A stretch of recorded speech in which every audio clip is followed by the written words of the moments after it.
Right, here we go. Take two, everyone. Are you receiving? Over.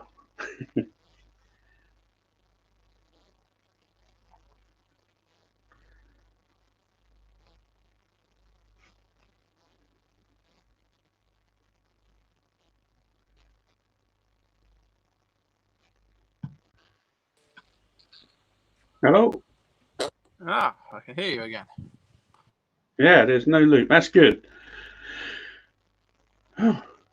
You're on the laptop now.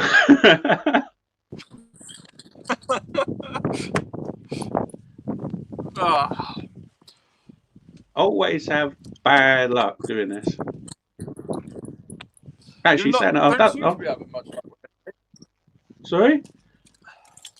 You don't seem to be having much luck with it. No. It's just the feedback loop. You just sort of, once it gets going, there's nothing you can do about it. It's a weird one. Mm. Seems, yeah, not really sure about that. I think everyone just needs to be. It seems like when more people join, the quicker it sort of just escalates. Yeah. Oh well. Yeah. No. I think your headphones are a good idea, and then at least you're capturing your sound, and it's not looping around again. I mean, what does mine sound like? Because I've not got mine on again now. I've turned yours are fine, but you've only got. It's only like I'm the source, and you're hearing me, but I can't hear you. I can only hear you through my headphones. It's not coming out through the speakers, so you're not looping it. Yeah. Okay. Let's put it back on then. Hold on. Oh no, beer.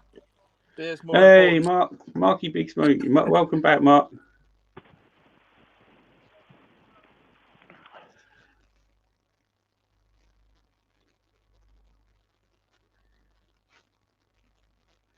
How about now? I can't even hear you now.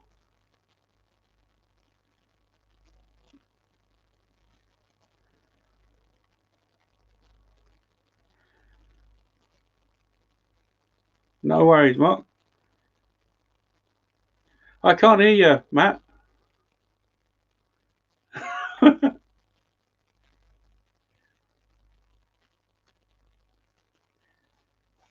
Nothing. This is bad. Oh no, I did then.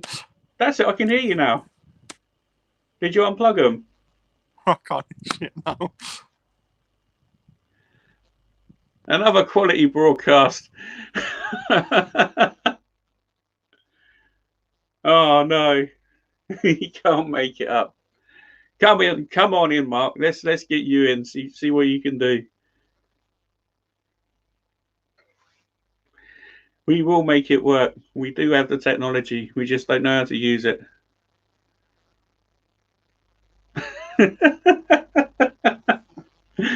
Oh man.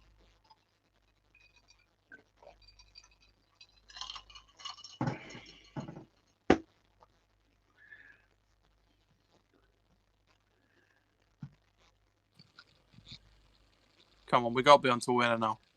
I can hear you. It's not even connected to my headphones. Crying out loud. This is amazing. You're cursed, Brian. I can't deal with this anymore. Woe is me. Well, my Wi-Fi's good. It says the microphone's working. I think I forgot to turn my headphones on that time, though. Wife's working. That's it. Anyway, yeah, let's just chat then. It looks like we're going to just be getting more. The more we add, the more trouble we're going to get in.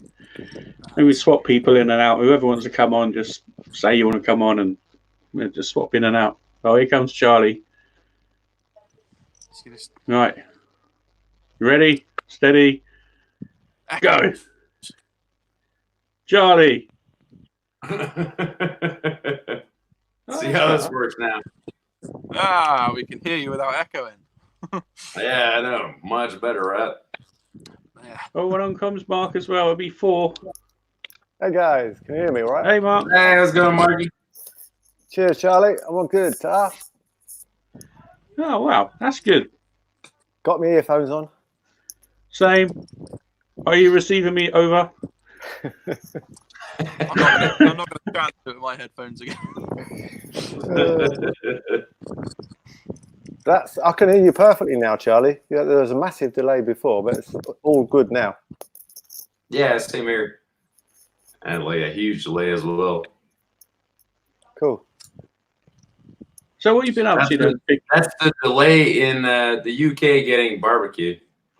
Oh. Oh. Because you guys don't know how to barbecue. No.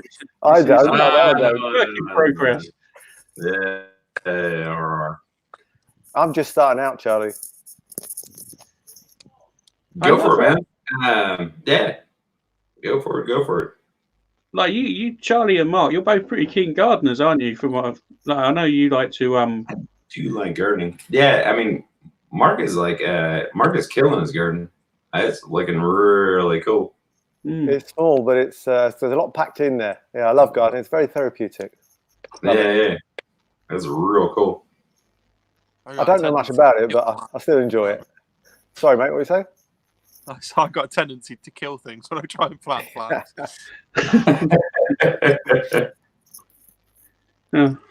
The only thing I can do is mow the grass, and then that's it, really. Can't even do that properly at the moment. The bin men aren't coming around, so I've just sort of like filled up all my bins, and I don't want to go to the dump. I have to drive past the dump on the way home from work, and there's just queues of people. I'm thinking I've got better stuff to do with my life and take things down the rubbish tip. I got rid of all my grass years ago, and I've just got raised beds and places where I can plant loads of stuff. And you can't really go wrong. You experiment, you divide the plants up, you dig holes, try something here, try something there. And then you just bosh it together. Yeah,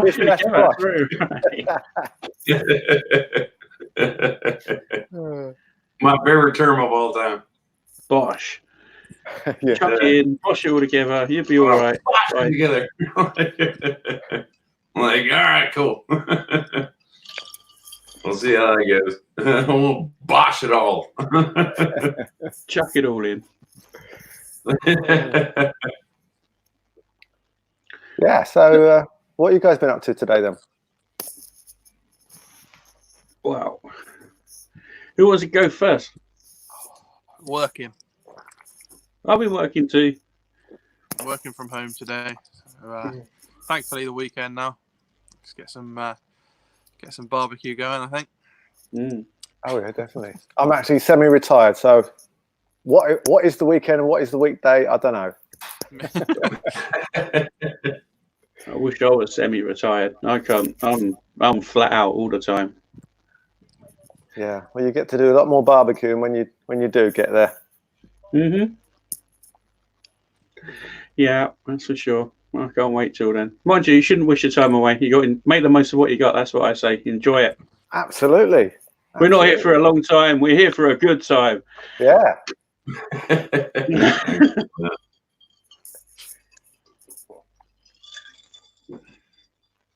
Anyone planning on cooking anything this weekend?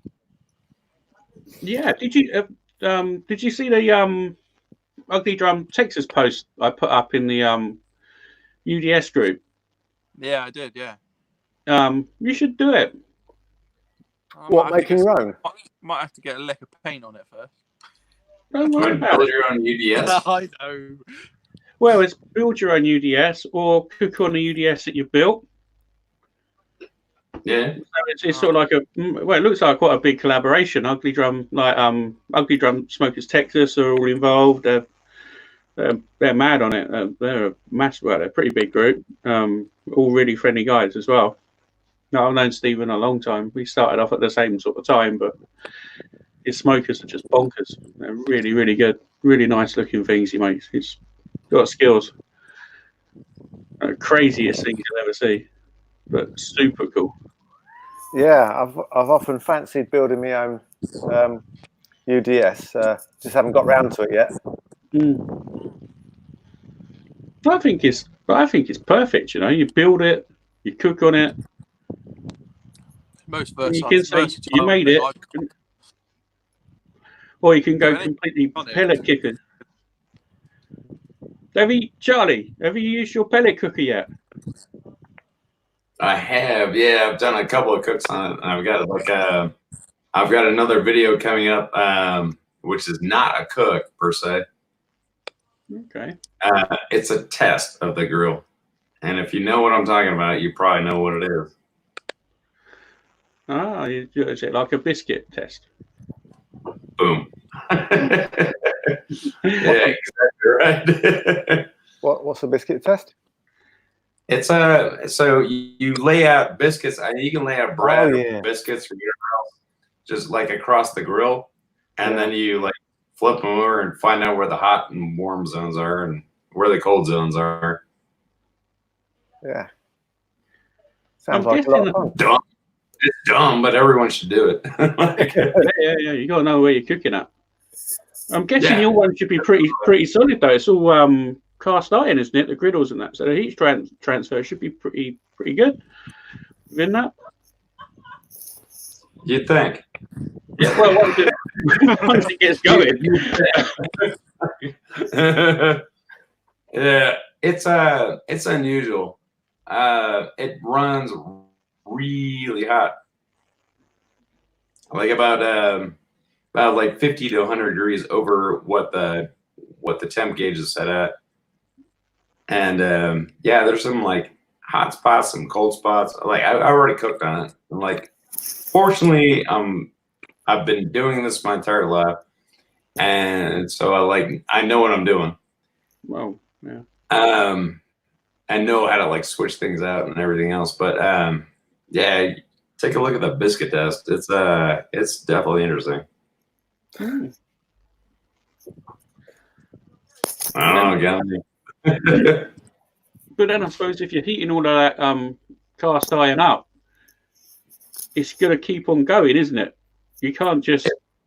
It burns like crazy time. Like right around that fire pot, it burns like crazy time. I mean, I'm talking like about 100 degrees hotter than the actual temp you set. Oh, really? That's pretty. That's a long way out. I thought pellet cookers were literally Yeah. So we'll see how it goes. Mm-hmm. it looks pretty solid though, I must say. When I saw that video, it looks solid. Which one? Your your pellet smoker grill, they look pretty solid.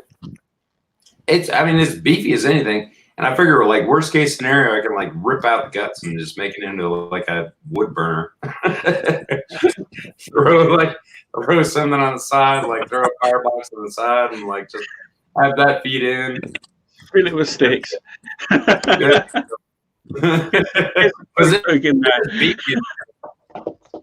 get me wrong. Oh wow, it's interesting. I'm still trying to figure the ins and outs of the whole thing. So you think maybe a really well built, quality looking pellet smoker may not be as good as what you potentially first think then? Because if it's so heavy duty, it's going to retain the heat, and yeah, it's going to heat up and hold temperature, but you're not really going to be able to control it if you wish. Good question. I mean, my thought is like this is their first foray into the whole game, and like a lot of other people getting into that whole thing, so they didn't quite think it through, and they didn't quite test it as well as they should have, in my opinion. But that I'll tell you one thing I'm interested in is that Masterbuilt charcoal feeder, the gravity fed Masterbuilt. That thing looks really cool. Have you seen the Charbroilly pellet smoker that's just come out? It came out at similar time to the Weber one. No. That's that looks a really like that. My local garden centre. Oh god, they've got They're both set out side by side. To be honest, the Weber one is, as much as I love Weber, it's flimsy compared to this other one, the Charbroilly one. But then, if it's from what you just said, flimsy may be the way to go with them, because obviously if they don't hold heat as well, the motor's constantly working to hold the temperature, so it can control it more. It can't run away. Yeah, sure. No, that's a good point. Yeah, I haven't seen that one yet. The Weber got like bad press for like a long time. Yeah. They really did go to town on that. Yeah, but that's all quieted down now. Parts and pieces and everything else. But yeah, they got a huge bad press on that stuff. Have they sorted out the chute with the pellets? Because I was watching Baby Back Maniac's video. Trying to think. I don't think they have. Harry Soup just put up a video the other day about some new parts, but I don't think they've sorted that one out. Mm. Well, I'm sure they get on top of it. They're a big company. They know what they're doing. Well, they certainly do with kettles anyway. Yeah, sort of, but they don't innovate. They've been sitting on their laurels for like a long time on the kettles and everything else. Mm-hmm. So they don't innovate very much, and like to get them in the innovation game, get them in like the social media game and everything else. Like I don't think they're not a future looking company.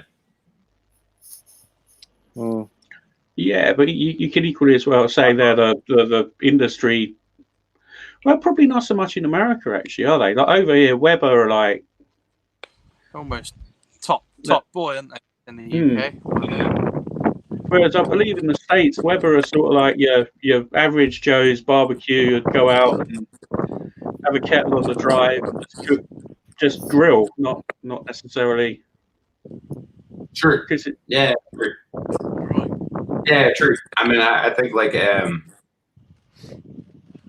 one of my first recommendations for anyone is like get yourself a Weber kettle. As a rock solid, and it's like proven. And, like grab it off Facebook Marketplace or whatever else, because like people are selling them all the time. Everybody's got one from Marketplace. Sure. Yeah. You get one like free or cheap or anything else. Mm-hmm.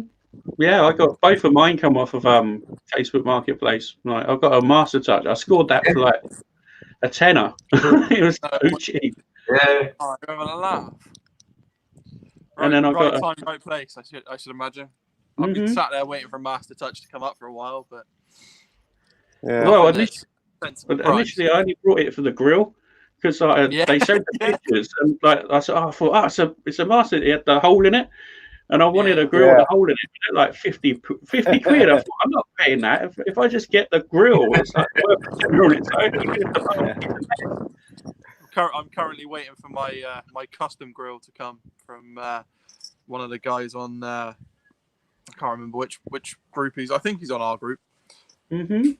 Makes the custom grill, so he's punching my logo in the center and doing a half.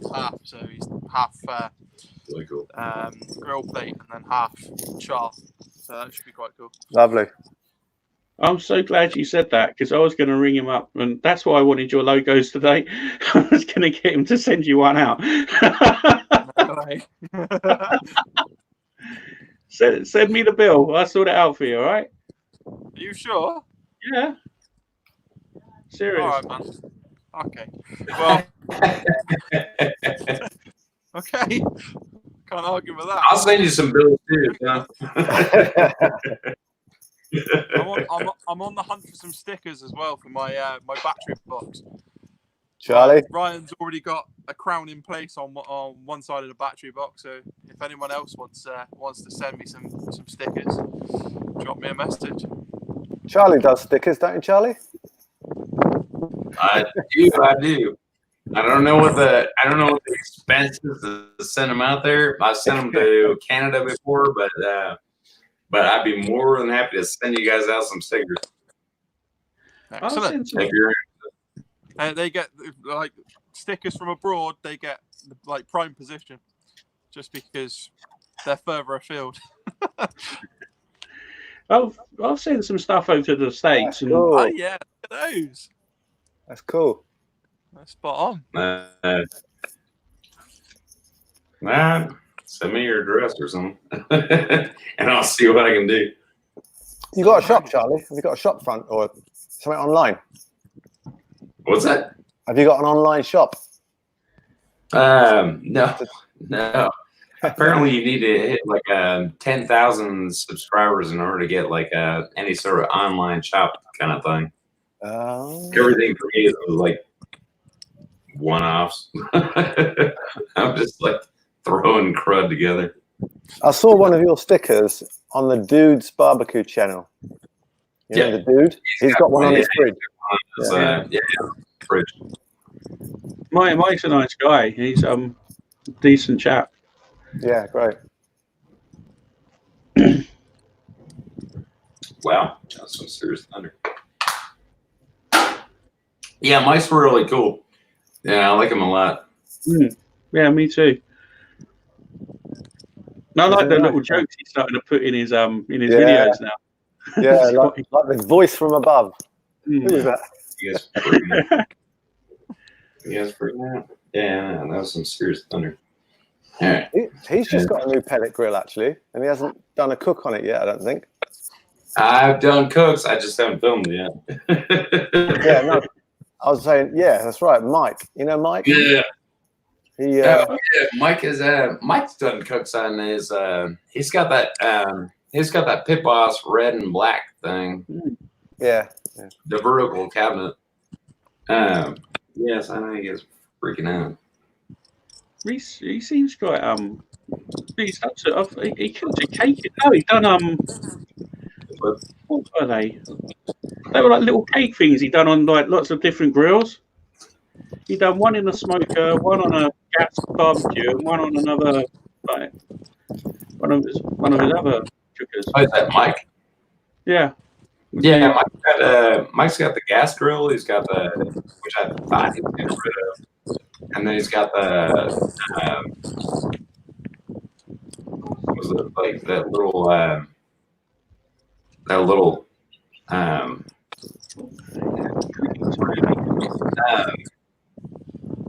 yeah, he's got that skillet cooker. Yeah. And then he's got the pellet cooker. And I think he has like a Weber as well.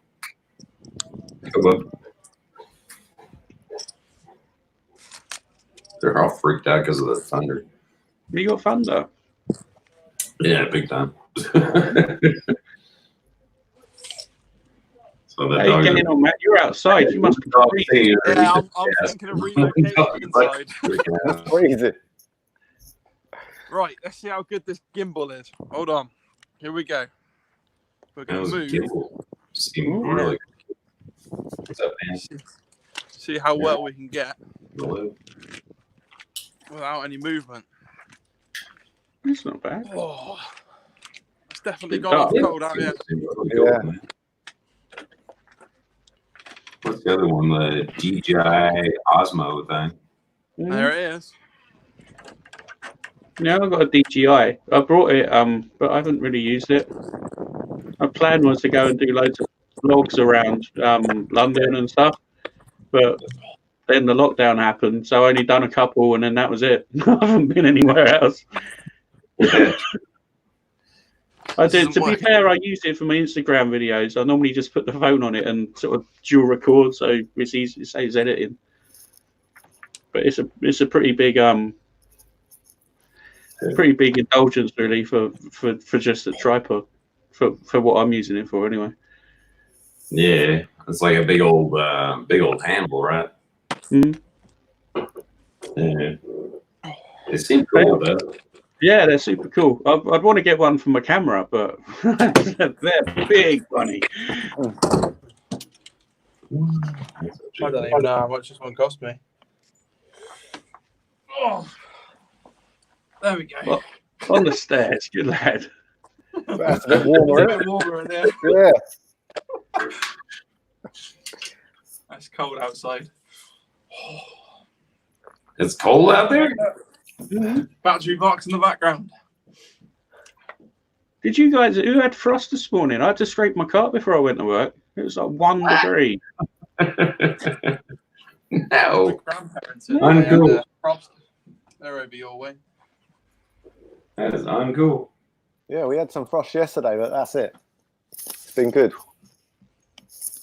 I'm miserable. It's supposed to be spring.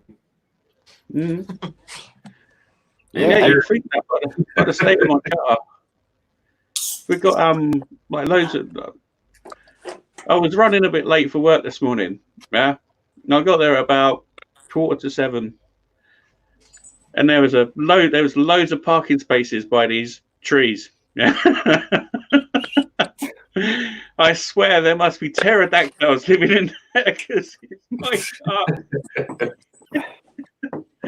Now I know why the empty car parking spaces were there. You're late to work at 6:45? Yeah. Holy shnikes. Yeah. Normally start at 7 through till 5. But it's 7 till 12 on a Friday, so that's good. Yeah, So it cuts the hours down. So every weekend's a long weekend really for me, which is good.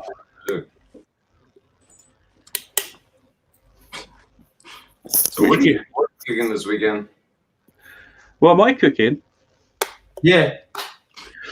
Ooh. I really fancy some pork ribs.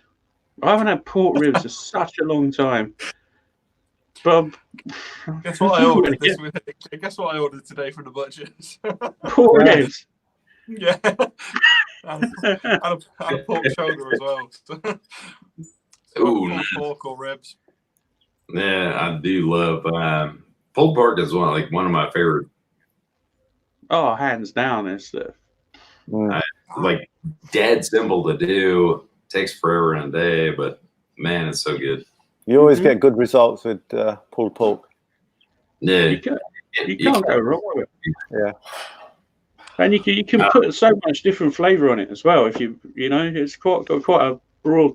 Yeah, true. Do you guys end up using vinegar-based sauce at all? I do sometimes. Just it all depends on if it's a really sweet rub.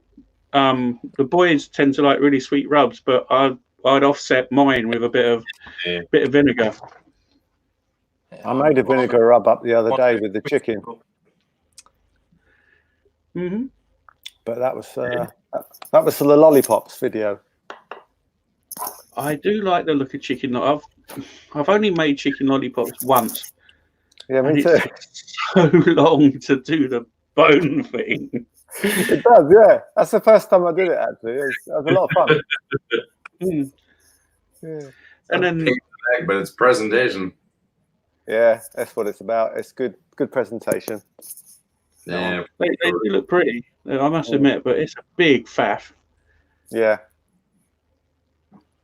No, to be honest, I cook more thighs now than anything.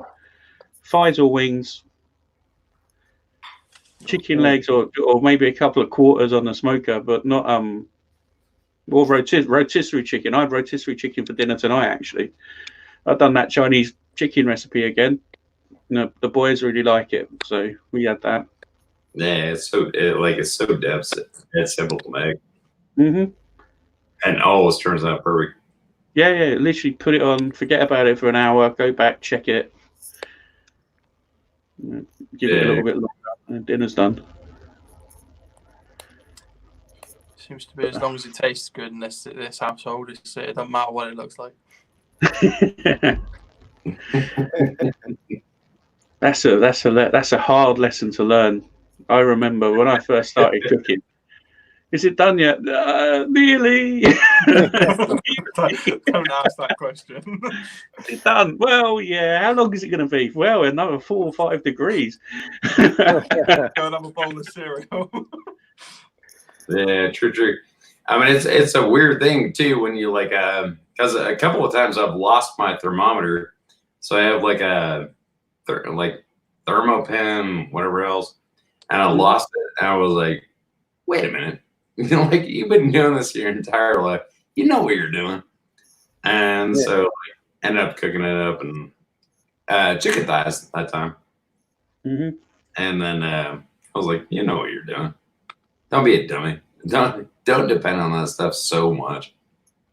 Because you get dependent on that stuff. Yeah. I think you do, yeah. Well, it's not just that, because you go from it's all right, and then you start looking for the perfect temperature, and you're not cooking for a competition. You're actually just doing it for the people you love, in your house. Yeah, and they don't know if it's 2 or 3 degrees out. They just think, oh, I want my dinner. Yeah, 100% true. Just because in your mind you got like, oh, it's got to be 202 or 205 or 198 or whatever you're shooting for, depending on what you're doing. All of those numbers don't mean anything. It's just what it feels like and how it looks to me now. I'm just sort of yeah, I've been doing this like my entire life, as I said, but it's like, hold on, like, chill out, son. Like, you know what you're doing. I'm like, yeah, cool, got it. Nice. It's such a revelation as well. It's like when you finally get, like, you guys are all UK, right? Yeah, we're all. Yeah, how do you find the barbecue scene in the UK? I know it's picking up like crazy town in Australia. Mm-hmm. Is it like picking up like crazy town there as well? Yeah, I'd say so. It's always, well, relatively big, not compared to like the US, but Sure.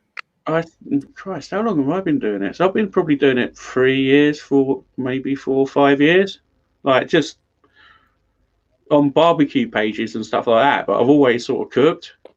Yeah. It's quite a few shows, though, isn't there? It shows where you can go and meet up with other barbecue enthusiasts. Yeah, well, they do these tailgate things. I went to one last year. That was quite cool, but it wasn't tailgating as it is in the US. It's like you go to a campsite, put your tent up, and everyone sort of it's basically a big cookout. Everybody just cooks loads of stuff, drinks loads of beer, and it's really good fun. The second day is more about survival than cooking, to be honest. Because everybody gets there, does a sort of like a little cook on Friday. I had far too much to drink, so but I took my drum, so I was up drinking anyway. So I was just sort of drinking away with the drum. I set the drum off at midnight, so I only set it really low, and I sort of stayed up around that. By about 4 a.m, that was me done. But luckily the smoke, sort of like my drum just sat steady at sort of like 220, and the pork just cooked. So I was sort of like wise enough to set it low enough so it cooked long enough. So it worked out kind of okay, Just pulled it out, stuck it in a cool box, wrapped up, and everyone ate at 5. But yeah, it's just drinking mainly. Do you guys have like barbecue competitions a lot out there as well, or no? Not so much. I went to a thing in Malden last year before the lockdown. A year ago, there was a massive field in Malden in Essex, and it was there's a lot of people in competitions there. I mean, all friendly stuff. That one seems to be the only one that really gets mentioned in the UK. Is Malden Smoke and Fire Festival. Yeah, that's it. Yeah. That's the only one I've really come across when you're searching for stuff, or when you're just having a look.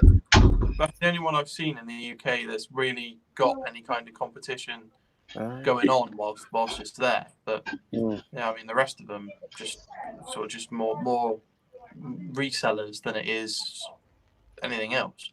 You've got Brewing Cure as well. That's KCBS and SCA. Oh, KCBS. Yeah. That's interesting. I'm surprised. the SCA hasn't picked up more over here, because that's just like a one-day event. Go along, you steak, off you go.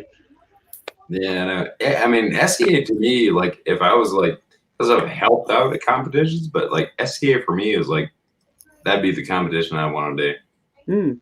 Because you just pick up some steaks and like, you don't have to have like a ginormous trailer and a jumbo grill, like, you know, spend like $1 billion on everything. You just kind of like go in and I'm like, hey man, I'm going to cook a really good steak. And worst case scenario, it doesn't win. Yeah, that's what I think. I'd like to do SCA. Expensive is nuts. What, the KCBS or? Yeah. I mean, people spend like a fortune on competitions. I mean, you're talking like Wagyu briskets, you know, chicken, like rub seasonings, ribs, like the best ribs you can possibly find. I mean, and then trailers. Like, you're talking a serious amount of money. Wow. That's taken up to a different level. Plus the entry fee and everything else. No, sir. But I think you've got to go. So I don't think you'd ever make any money out of competition barbecue anywhere unless you're winning. Yeah, constant. Every weekend, pretty much. Yeah, right. I mean, it's like Harry Stew, who wins like nonstop, or you know, some people win nonstop.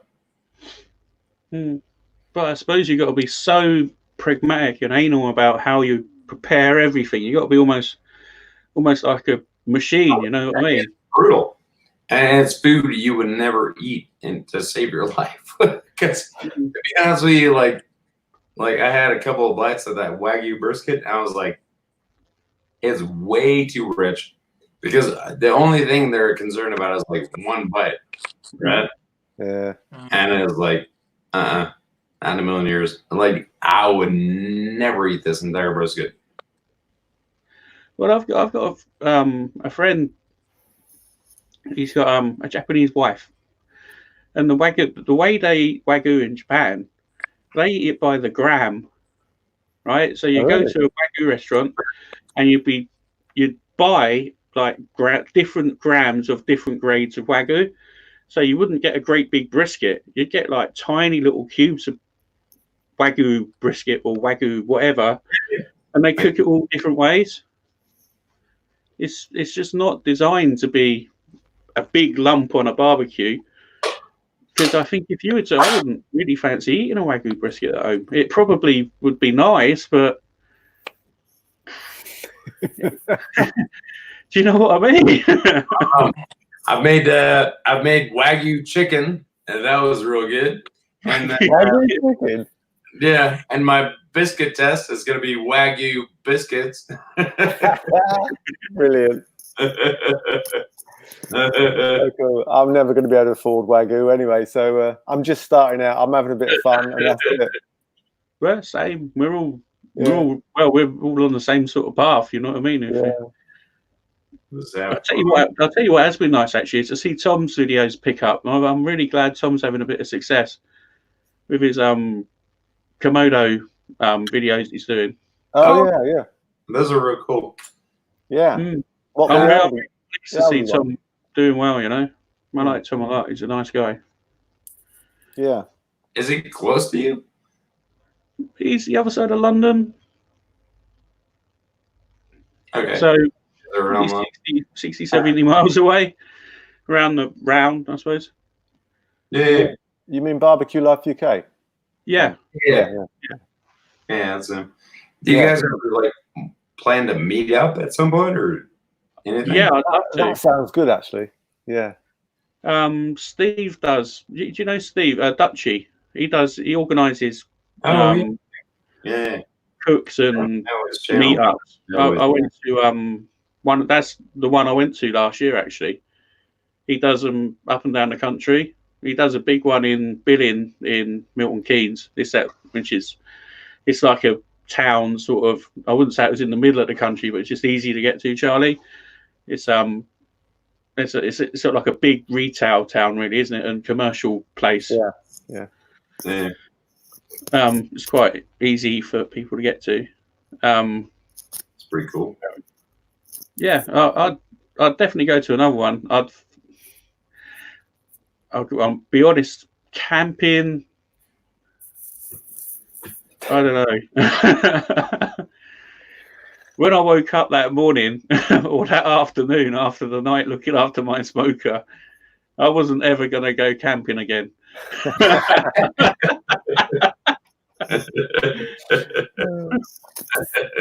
Because I had like this camp bed I was on, it just deflated overnight, and I didn't have any water, and I had a raging hangover. I couldn't find any tablets, and I just felt like I wanted to die, basically. Plus, when you're in a tent as well, when it's sunny, they warm up a lot, so you just get really dehydrated really, really quick. It wasn't fun. And then within an hour, you're up, you've had a shower, and you're drinking another beer again, and your hangover just goes away. So give me a beer and give me a Bloody Mary and give me some bacon or something. Yeah, bacon. Some grease. Yeah, you're good to go again. Yeah. Like rock and roll. Give me some Gatorade or something like that. What about you, Charlie? Did you go to any meetups on any other channel? With any other channels? No, I haven't. So there's not a lot around here. I ended up hanging out with Smoking Joe's Pit Barbecue at a class. So I met him, and James from Amen Claim was supposed to come in, but he couldn't make it. He's a good dude. And then CJ actually was, oh boy, CJ was like 20 minutes away from my house after a 17-hour drive and didn't stop by. I was like, like, okay.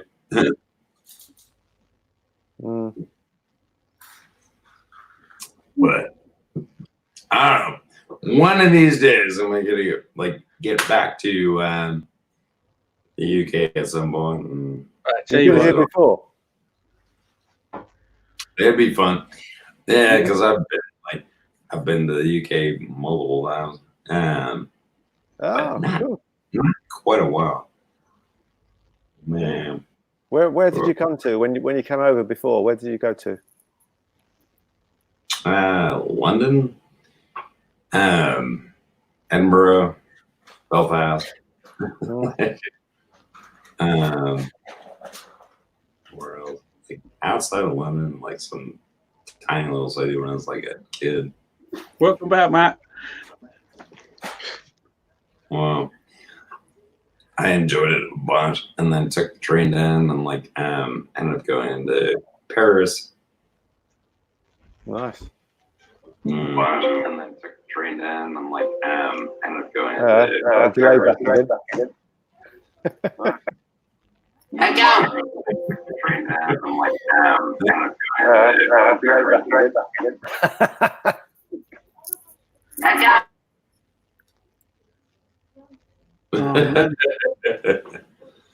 Yeah, no, I traveled around like a bunch too. I do like it a bunch. I love traveling. I just haven't been out traveling much lately. Whereabouts in the USA are you based, Charlie? Like about 30 minutes outside of 30 minutes north of Denver, Colorado. Oh. Cool. So kind of slightly urban. And there's farms everywhere. But yeah, are you a farm guy or are you a city guy? I do not like cities much at all. I hate to break it to you. No. Yeah. I am not a huge fan of cities. Yeah, I mean, I live close by to London, 8 miles from the centre of London. But I do love the countryside too. Hey, Steb. Over. Hey, how's it going? Ryan, has your wife managed to get all her invoices done? I tell you what, you've been a lifesaver today. Because she's self-employed, she had to get all the tax things done today. So yeah, up at 6:30 this morning, got it all sorted out. Excellent. 80% pay for 3 months coming in, so that's good. Good news. Spot on. Hide my work thing behind me. Yeah. We got there's a little sign behind you, so because she's Deb's a childminder, so this place is behind there. There's like loads of little kiddie pictures and like.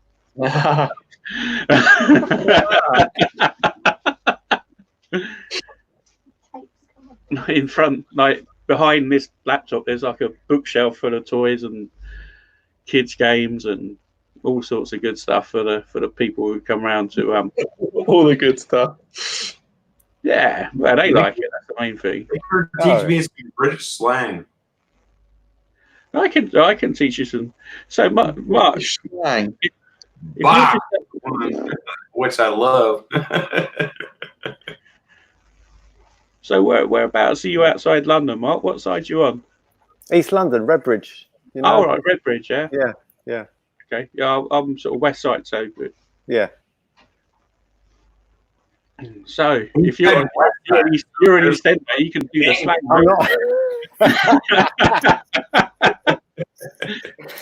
I'm not really an EastEnder. Not at all. Oh gosh.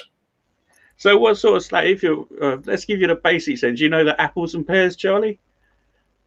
I was sat on them earlier. I kind of halfway know what that is. I was sat on them earlier. The apples and pears. I don't know. Tell me. Stairs, apples and pears, stairs. Everything rhymes. Yeah, that whole thing. Easy peasy, Portuguesey.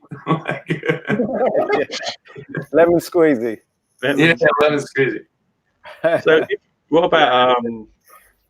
about your plates of meat? Your plates are. What rhymes with meat? Part of your body. Sweet. Close. Like Pete. I was going to say, who's going to put that? Daisy roots, mate. They're not your plates of meat. Oh, Lord. I'm doomed. Right, so plates of meat, feet, yeah? Yeah. Plates of meat, feet. All right, cool. I'm down with that. You put your plates of meat in your daisy roots. Your daisy roots are your boots. Your old boots. Holy crud. This is excellent. What else we got? I know loads of them. I'm just going blank though. So, I did travel across. How about if we throw in the old one? If you know, what are you doing if you're going up the Wooden Hill? If you get a what? If you're going up the Wooden Hill, what are you doing? Having the faintest clue. I don't know that one. You never heard of the going up the Wooden Hill? No, what's that? Up the Wooden Hill to Bedfordshire.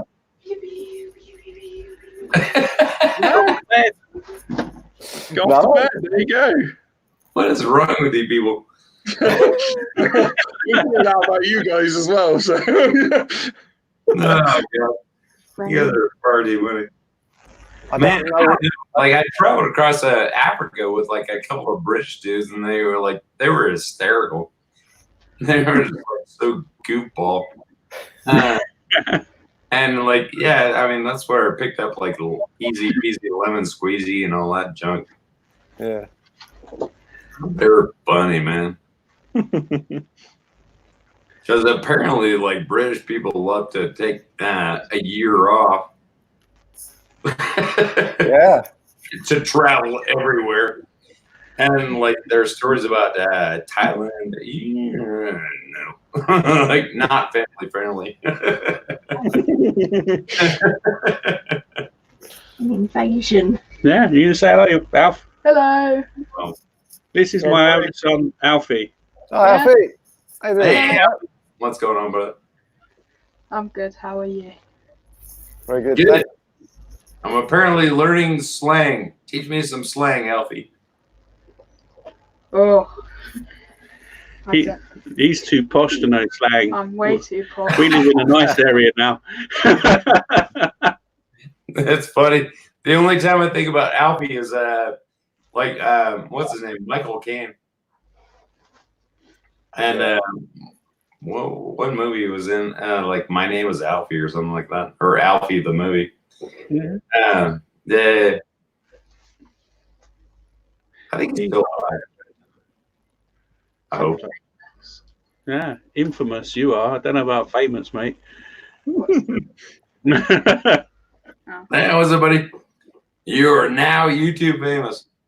He's more famous than me. I'll tell you that much. I've got nearly 1,000 subscribers on my own. He's nearly monetized. Yeah. He's got a train spotting channel and it's doing really good. Try. Oh man, I got like what? that was like a crazy movie. Yeah, let's not introduce him into train spotting, eh? I know, right?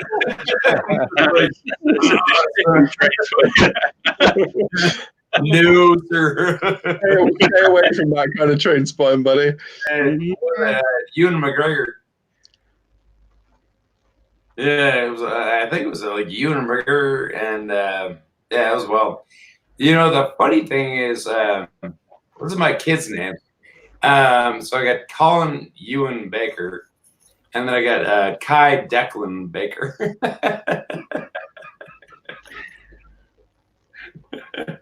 Got me. Thought they were cool.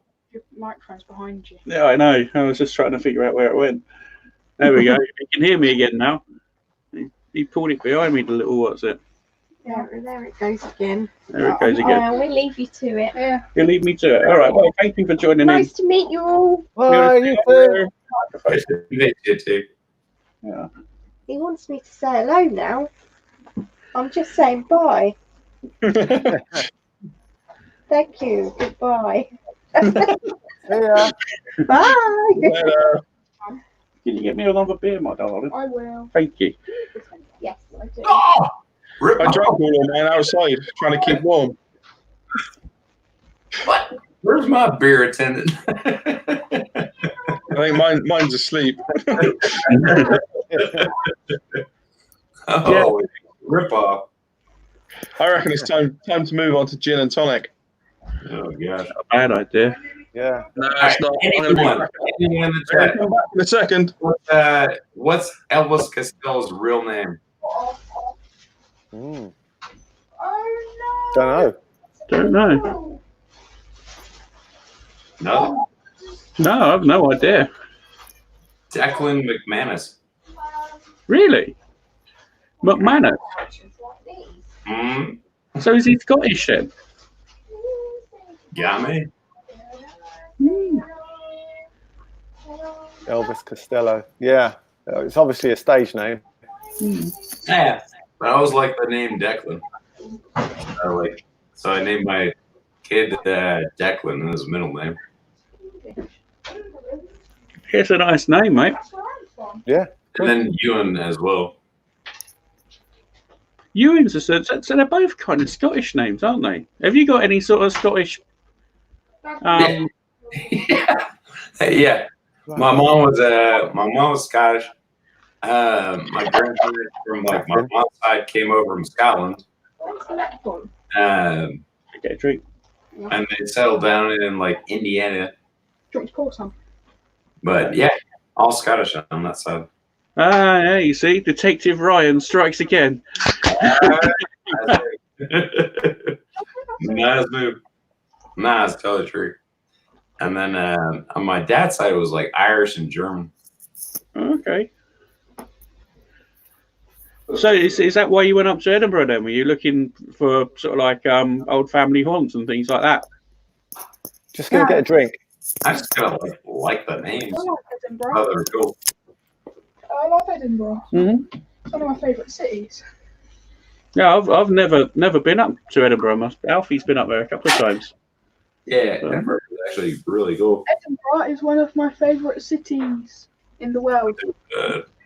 Do like a tattoo. I better get on now. Bye bye.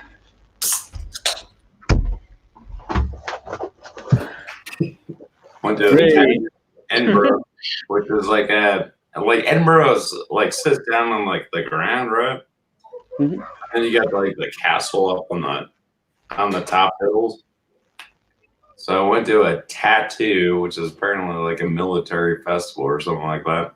Yeah, it's a famous thing, Edinburgh tattoo. Yeah, like on the top part, I was like, it was impressive, and yeah, sitting in the castle and whatever else. That's cool. I don't mind. Yeah, I like all of that sort of military pageantry stuff. I think it's pretty cool, you know. Well, Yeah, I thought it was real cool. I mean, they come out like they go like they blow smoke and everything else, and then you have the bagpipes playing and everything. I was like, that's how dang cool. I think it was like 17 at the time or something. It was like, heck yeah. It was awesome. yeah, because you're quite well travelled, really, aren't you? Yeah. I've traveled a bit. I remember you saying before, you know, you've been around quite a bit. I've been to Hong Kong, Japan, Africa, most of Europe, and yeah, a lot of the United States as well. I'd quite like to go to Japan. That's one of the countries I've always fancied going to because it's just like a really different culture. Yeah, it's fascinating. I mean, we ran into like a traffic jam at like 3 in the morning on like coming into Tokyo. 3 in the morning on like a Tuesday or something. And it was like wall-to-wall traffic. Like, all right, cool deal. The Japanese are very polite, aren't they? Yeah. They are, and they're not as well, like, their English isn't as good. They try, but their English isn't as good as like Hong Kong or anything. Like I'm pretty sure their English is better than our Japanese. I know that much. Definitely. I've met loads of Japanese people, but never been to Japan. We have people staying here from all around the world. So, and, it's nice to meet people from all over the world, and the Japanese are very friendly, really nice. Mm-hmm. Oh, big time. Yeah.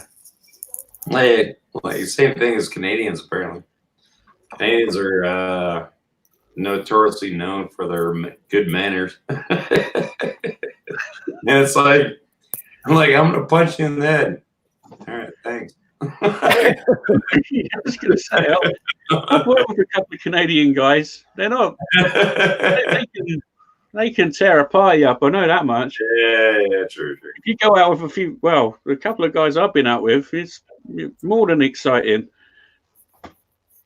Yeah, my brother used to teach in Quebec City.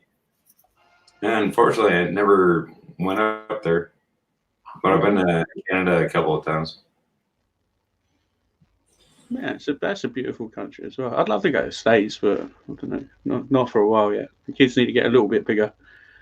I've got relatives in Canada actually, although I've only just found out through family history research that I've done. Mm-hmm. Yeah, it's nice to know. My family we're in the mining business over here. Well, works down the pit, mining coal, and then. I think it was about 100 years ago. Some of them went off to Canada must have been for some mining industry that was over there. And maybe the gold rush or something. Yeah, maybe. That's pretty cool. And yeah, they're lovely people. We've had a Canadian guy stay with us. Yeah, really nice people. Yeah. Mm-hmm. That's pretty cool. And now, like the whole joke about them is they're too pleasant. Like literally, you can like just treat them like whatever, and it's like, oh, thank you so much. Like, because they never like, they're so polite. Polite, yeah. I can't say that about every Canadian I ever met. Russell, like, I don't know if you guys know Russell from whatever that. I don't know what his channel name is. Russell, I don't know. Raspberry Rocks. He is unpolite. But I like him a bunch. He's a crack up. But yeah, otherwise, like, Canadians are known for like they're like, oh yeah, like I just stole $5 from you. Oh, thank you. Thank you. Would you like some more? Is that a common joke in America then? You me, but if not, you know, it is what it is. That's a common joke in the US, yeah, about Canadians. Yeah, big time. Canadians are like extremely polite, like over the top polite. Yeah, I didn't know that. You see, Well, we're learning all the time. Culture. It's a culture show. This is not only a not even a barbecue discussion. Like,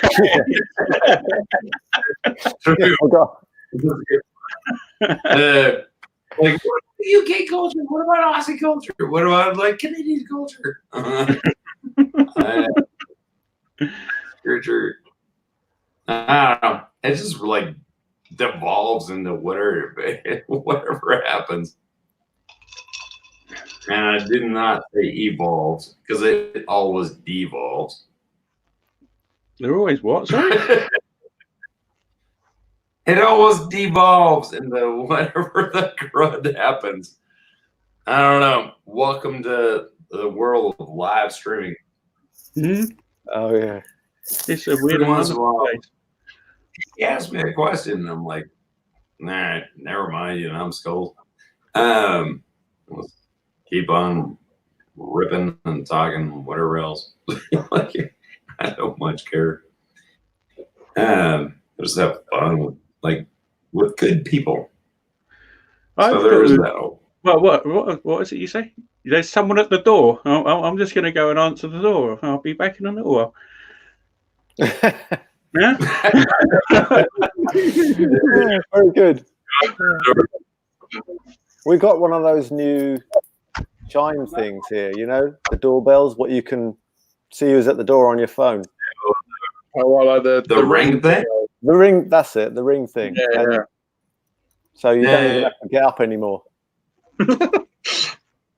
Just tell them to go away. Have one? We're just getting lazier and lazier as humans, aren't we? Yeah, so it was like that movie, like a long time back. Some animated film, where there are a bunch of people like sitting around couches and they just basically like order this stuff, and everyone's like 500 pounds or whatever else. It's like, you know, it ain't happening. You're talking about Wally. Meanwhile, I eat like a maniac and I'm skinny as crud. You are thin, Charlie. I don't know how you do it. He obviously doesn't know idea. food he eats. I eat, so I have dinner and then about 2 sandwiches after dinner, and then ice cream after that, most of the time with cookies on top. And, wow. And then go to sleep. All I gotta do is think about carbs and I put on a stone. Yeah, it's the carbs that does it. Yeah, cut out the bread and the potatoes. But those are the best bits. Eh? Those are the best bits. Yeah, I know. Can't have a burger without a bun, can you? I have no idea what you just said. And have a booger without a bug. I can't have a burger without a bun. Cutting out the carbs, you know? I love carbs. Heck no. Son. I love carbs. That's the problem. I will have a bun with some cheese in it. I don't give a crud. You must have one of those metabolisms, Charlie. I have the faintest idea what I have. If you can work it out and you can sell it, you're a rich man. Right? I'm like, it's pickle juice. Like, that's what it is. I'll tell you, he's doing well on his weight loss program. That's oh god, what's his name? Who? Chef Johnny. Yeah, Chef Johnny. He's done a fantastic job, hasn't he? Yeah, Texas barbecue, Texas and cuisine, Texas barbecue and cuisine. I mean, the amount of weight he's lost in the last. It's lost a ton. Yeah, it's fantastic, really. I mean, you've got to have a lot of willpower. Good done. Man, I don't know. You look at like some of the people in the barbecue world, and there's some ginormous people. Yeah, but he's done really well. He was he's on this diet thing. Like, I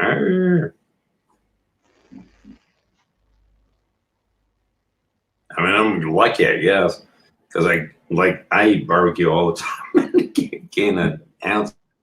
Yeah, but that's okay if it's protein, isn't it? Protein's fine. It's the carbs that tend to pile on the weight. Yeah. No, I love carbs. Hate to break it to you, I love carbs.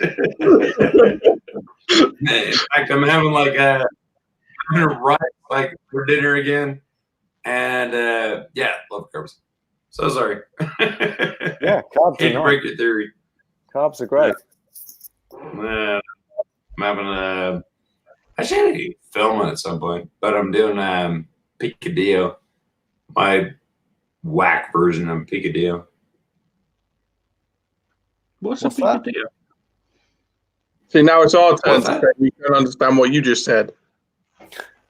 What's a picadillo or whatever it is?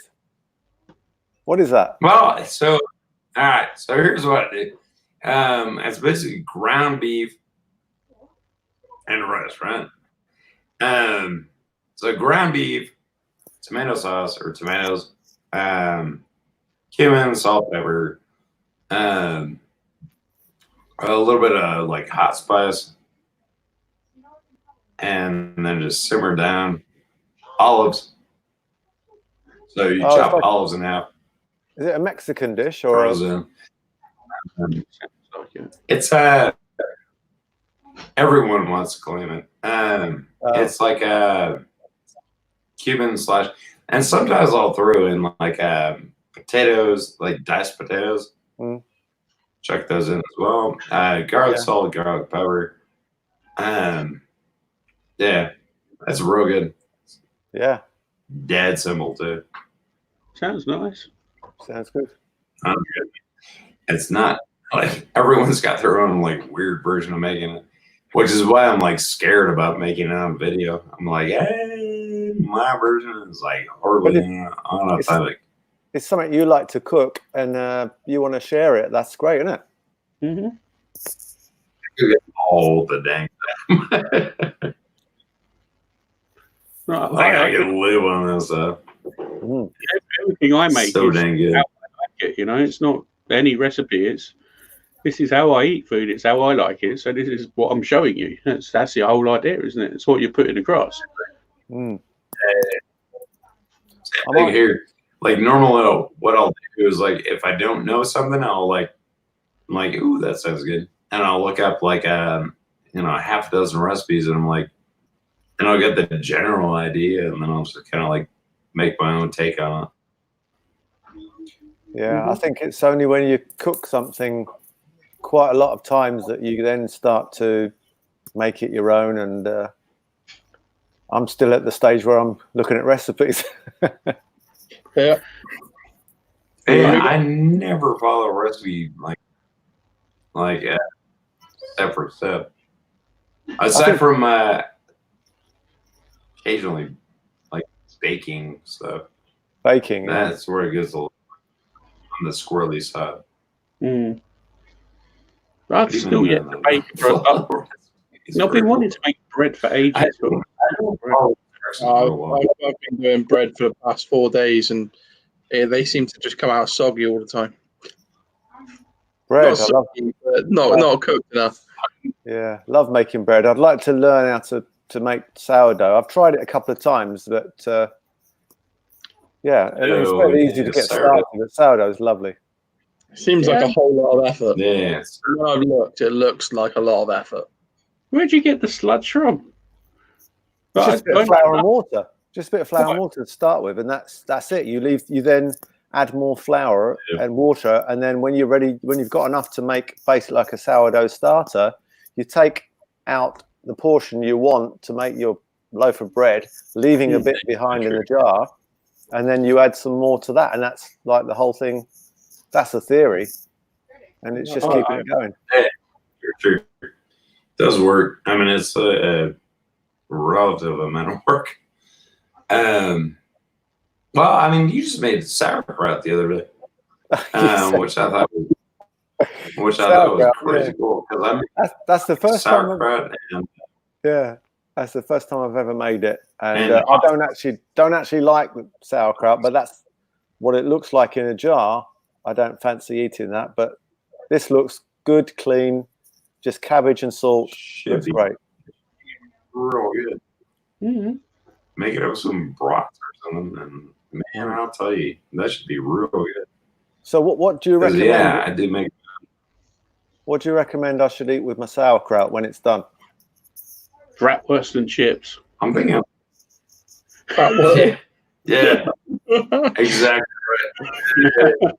right.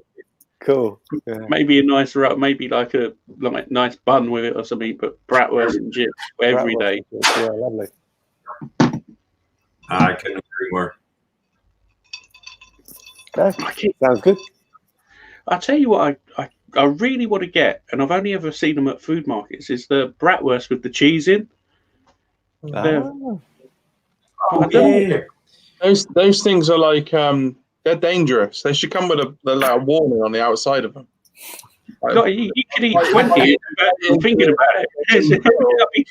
I'll be like the ghost of Ghostbusters with all the sausages in my mouth. Yeah. I mean, the one thing they have in the store right now is like Johnsonville's firecracker sausages, which are real good. The firecracker brats, so good. People. I can remember doing a spice to it with the those bratwurst cheese in. So, wandering around a Christmas market, you're starving hungry, and you're like, right, I'm gonna have one of these. Lovely. Sort of foot-long bratwurst in a bun. It was, cheese inside of it was nuclear. I must have come out with ulcers in my mouth. It was so hot. Do you guys get like Johnsonville stuff out there? No. As far as like sausages and stuff go? Or one thing I actually really do want to do is make my own sausages. Sausages? One of these days. Yes, sir. Yeah, I like the idea of making my own sausages, definitely. You need a fair bit of equipment for doing that. Like a grinder, casing. Yeah. I mean, I've got this attachment for the K-Mix Kenwood thing that I've got. I'm just starting out and put it in the fridge. Got a couple of mincers with it, and away you go. I've done it once. Is it a bit of a faff, or is it all right? Or? Oh yeah, I mean it's quite an art to it, isn't there? I mean it's not easy first time round, but I'm sure with practice it gets easier. Oh, it's like anything, isn't it? You know what I mean? Once you get going. But I love the idea of making sausages, and same as bacon. I mean that is actually very easy, but it's so much better than what you get in the shops, isn't it? If you make your own. Oh yeah, I'm a bit of a bacon. Like my Deb says, I'm a bacon snob now. I won't really buy store bought bacon. I just make so much bacon in the winter. I just freeze it and eat it for the summer. Yeah, lovely. It's Man, sure. You guys are lucky. Like, so there's like certain things I can get here that you can't, and certain things I can't get here that you can. Trying to find like pork belly is near impossible. What, in America? It's like brisket in America. You're getting stung for it at the minute, aren't you? Well, I mean, nowadays, like it's like near impossible. But the only brisket they sell down at the local grocery store is flat, with no point. It's not a full packer. Now they're trying to be like the UK. Why? Welcome to our world. Yeah. So weird. Hey. And it'll be rolled up. Yeah, rolled up. Yeah.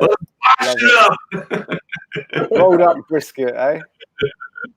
You go. It's like you go to even if you go to some butchers. Oh, can I have some brisket? Yeah. I just not try it. You're thinking, It's a brisket. But then you're like, you got anything else? No. Do you know where I've been going? Until we had the lockdown. Yeah. I went to the Smithfield Meat Market in London, East London, and they do the full day out. Let alone they do the full, both sides flatten the point, do they? Yeah, the full pack of brisket. Nice. And there's a number of different stores. It's open to the public. You just got to get there very early. Mm. And that's the only place I could get the sort of bone-in pork shoulder, pork butt, and the full pack of brisket. I ordered some bone-in pork shoulder today. Hopefully, Where are you getting it from? I got a local butcher's that before the coronavirus came about, they were just a catering butcher, so they just supplied to catering companies. But obviously, with the coronavirus outbreak, they've kind of stopped doing that and opened it up a little bit to the public. But their list of stuff they have is ridiculous. It's so much, and I mean, it's not massively expensive either. So, which is good. Yeah, very good. Yeah, I mean, we've been spending sort of £60 every couple of weeks filling up the freezer with meat. Lovely.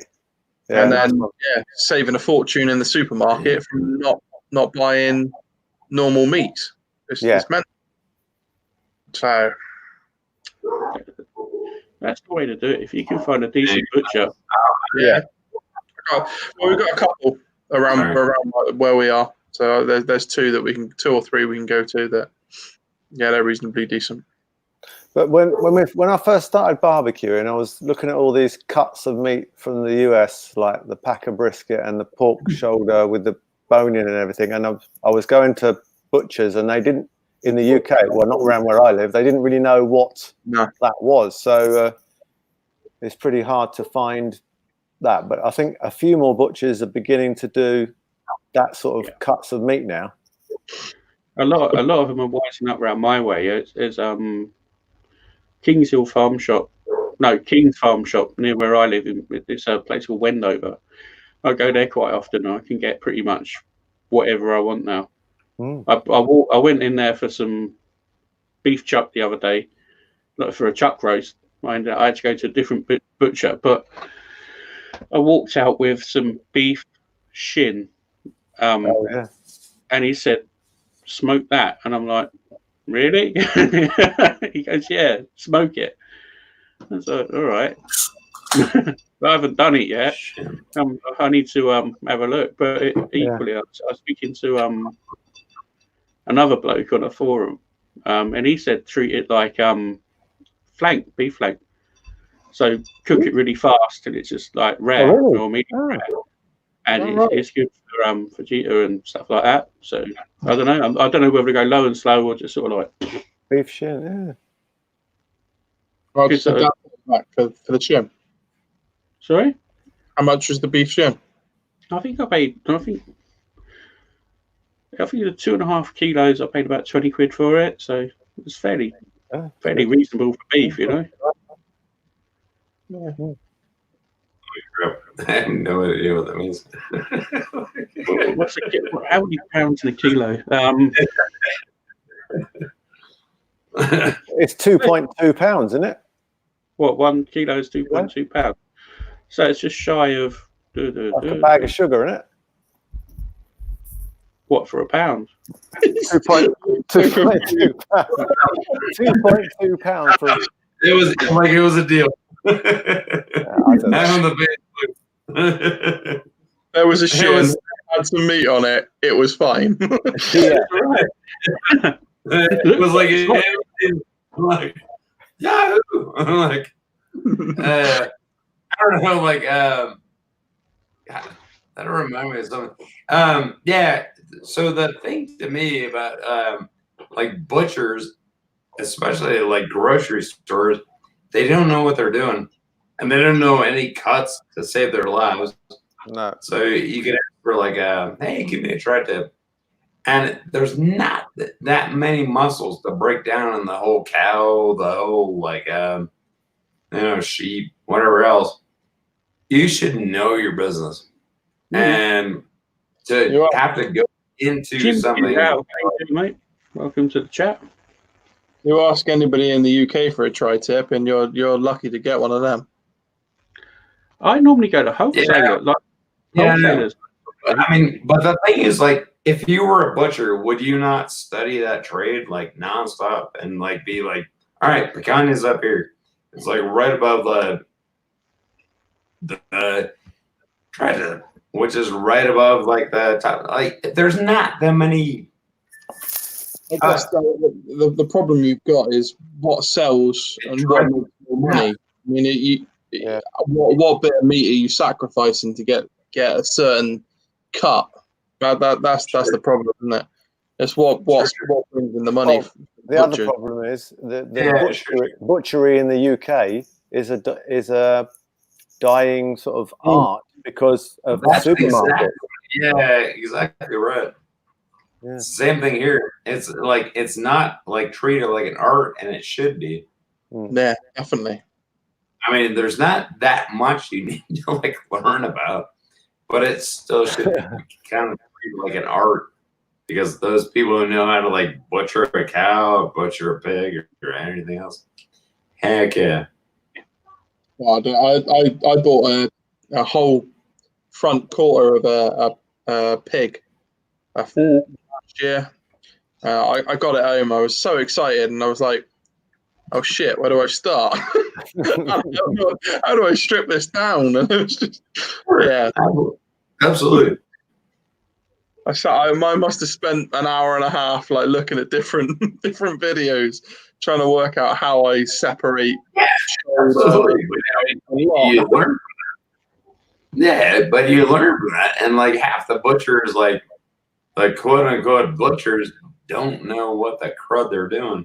No, I suppose. They're just telling you stuff, and it is an art. And like, I mean, sure, it's your first time, and I'm like, I don't know, God, man, wouldn't be able to butcher up anything, but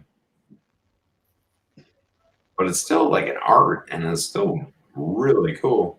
And the pressing is like so expensive, and everything else. To get somebody who actually knows what they're doing. Mm-hmm.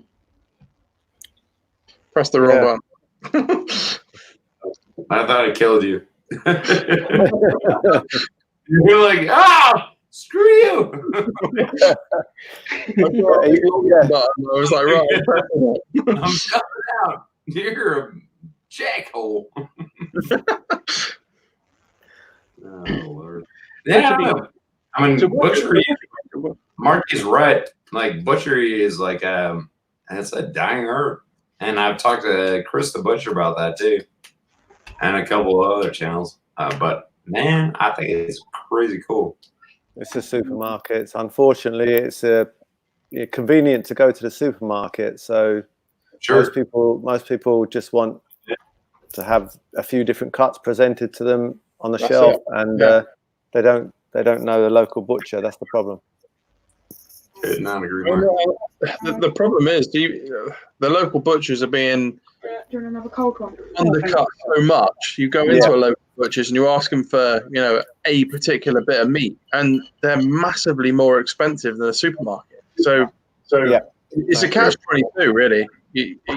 What do? You support a local business, or you support your local butchers and pay over the odds for meat that you get at the supermarket, but you're going to get a better quality. Yeah. Or do you,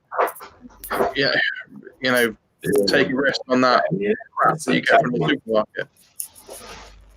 Yeah. I don't know. I think it's. I never buy. If I go to a butcher, like if I know I'm going to smoke a bit of meat, I would always go to a butcher if I'm going to do something beef. Yeah. If I want a chuck or a bit of brisket or something like that, or a beef ox cheeks, or beef cheeks or something, I go to a butcher because they're the letter cut, so they're not as expensive as what you might think. Yeah. A supermarket, I'll go buy pork butt, I'll go buy pork shoulder, I'll go buy chicken, obviously. Like you buy a chicken in a butcher, good God, it's like £9 for a chicken. Yeah. And you're like, what sort of chicken's this? Because it don't look no different than the one in the supermarket. One of those shit's gold eggs. Corn fed. Corn fed. Pork. These must be your Wagyu chickens or whatever. Wagyu chicken. I pay £9 for a chicken. No way. I've made that before. Don't make fun of me. No, I think we go to Aldi for a chicken. I mean, it's £5-6 quid. I go for a Aldi big chicken. for a lot of food, to be honest. Yeah. We got one just around the corner. It's brilliant value. I tell you, with this whole lockdown thing, Aldi come out trumps with most things. They have everything in stock. With all these idiots bulk buying stuff. Yep. They had everything. I went in there, I got some flour. I wasn't expecting to get that. There was just everything. They just had absolutely everything in stock that you could think of. Except toilet roll. The biggest supermarkets had nothing. Yeah. Crazy. No, thank you. No. See, You trade. Ryan. Cranes.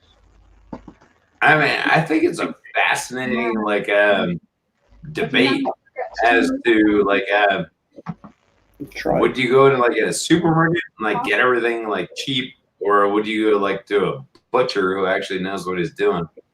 I think it's horribly fascinating, and the problem is butchers are dying off big time.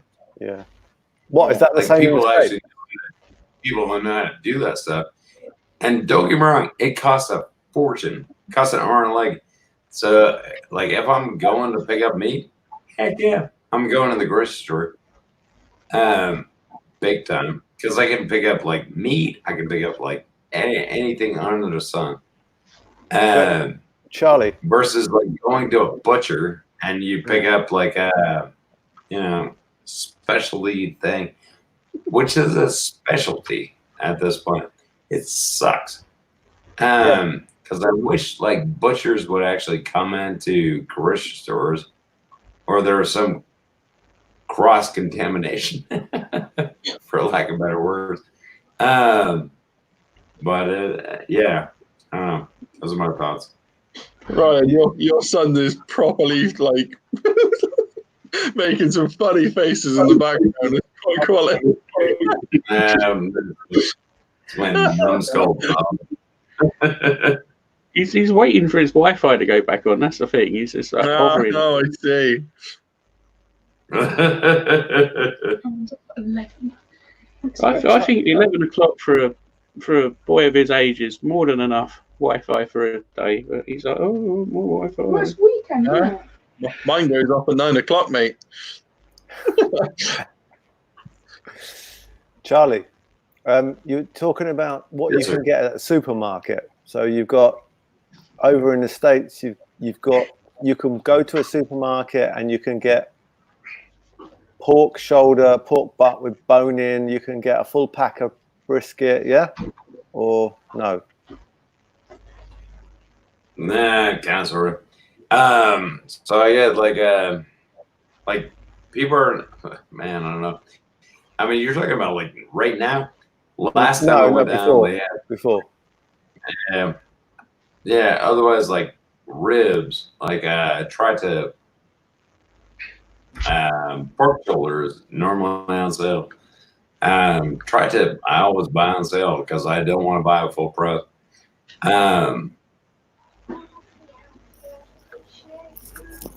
Yeah, I mean we can get like all sorts of different guts, but like well, they're all kind of from the factory or whatever else.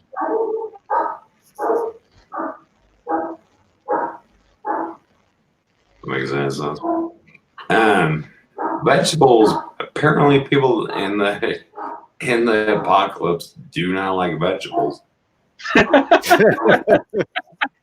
That's true, man. Like there's a ton of it. Like, are you guys not concerned about like it? Nope. No, actually. But otherwise, like chicken wings, like normal times, like chicken breast, chicken livers, yeah,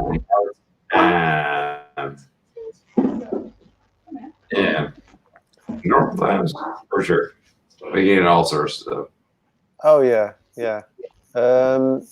Oh, it's a bit more tricky here. That's why I went to the meat market in East London before the lockdown. But I love that video you did, Charlie, on gizzards.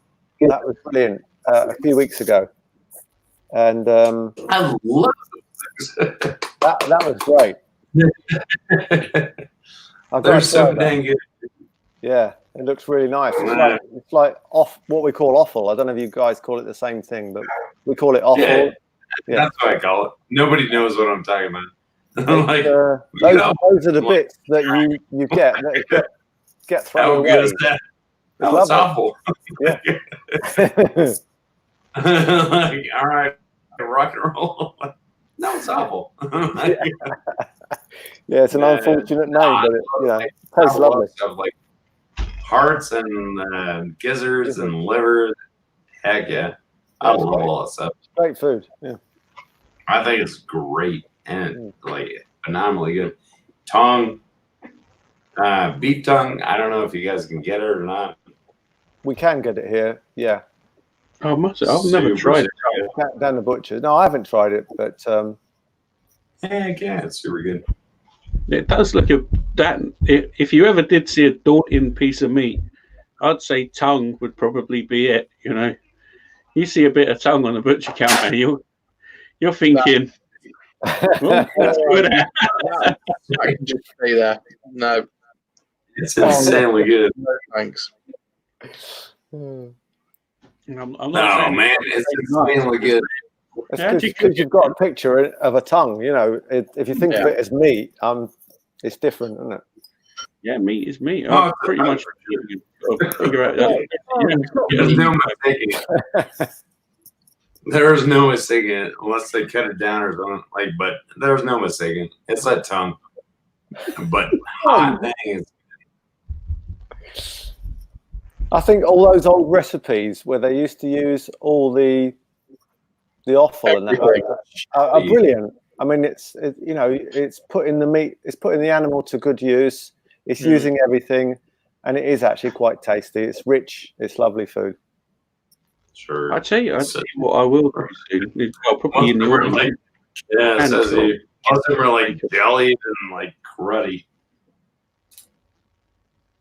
It's like, yeah, let's throw in some of this with a little bit of jelly. like, let's make this like into a tongue jello. Bueno.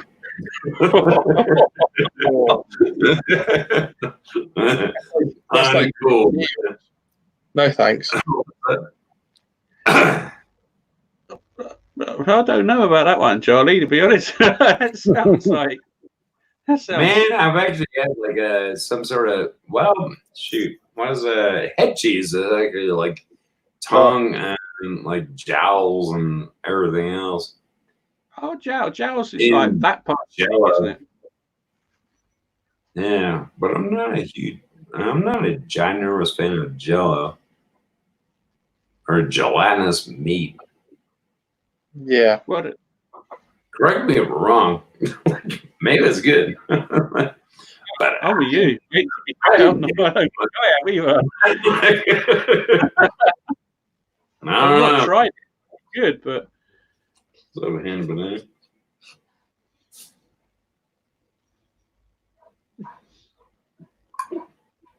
What's up? Yours is still awake. Mine's snoring in the corner.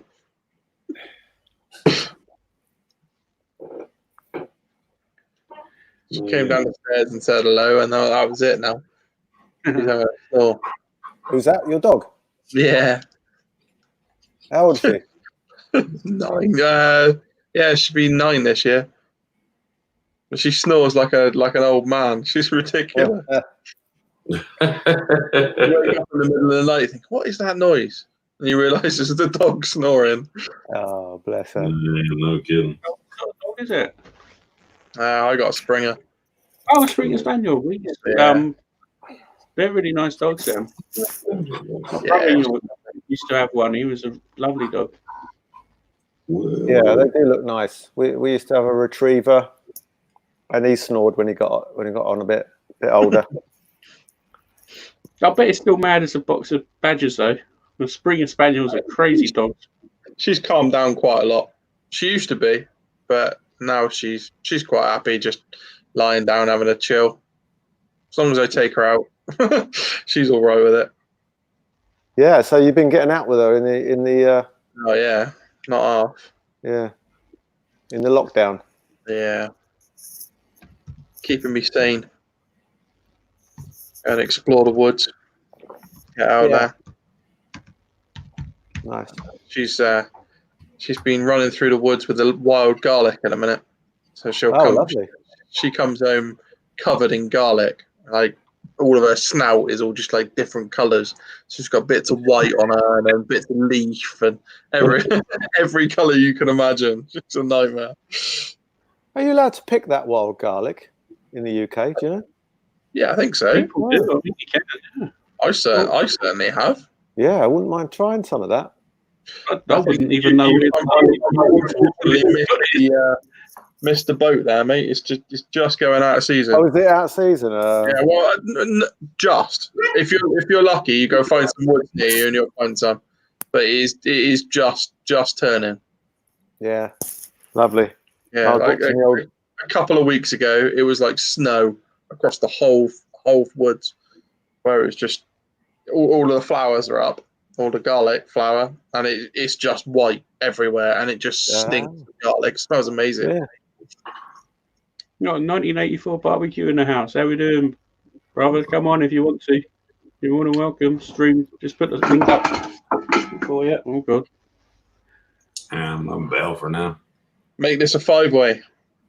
Yeah. Gotta make dinner. I think you can go up to 6. You say? Oh, I gotta bosh together dinner. Bosh dinner. Loving that. I'm gonna bosh that thing together. What time is it with you, Charlie? What time is it, Charlie? I'll join in on I'll still listen on my phone and stuff. But I do need to bosh dinner together.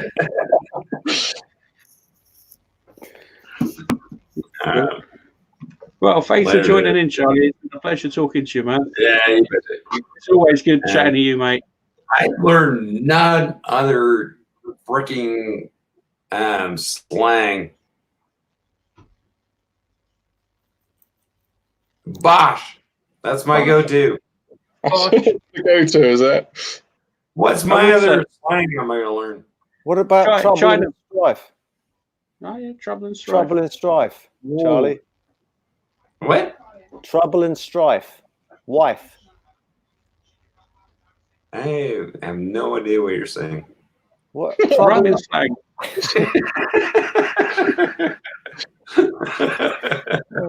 You're confusing me now. You can go about me old China. Me old China. Oh, yeah. Trouble and strife. You know trouble and strife, Charlie? Sure. Trouble and strife is your wife. Yeah. Your wife. Oh, savvy move. I don't think it's quite rhymes. We'll have to buy you a book. Cockney Roman slang. Right. Oh, well, that's true too. Trouble. You're a goofball. For lack of better people. All right. Yeah, y'all have a job to do. Teach me British slang. I have no idea. Only thing I know is a piece of lemon squeezy and all that. Hey, JD. Ken, you up? Hey, grab yeah, Ken, I'm sure. I was on. I'll watch y'all. Good to talk to you, man. Ken.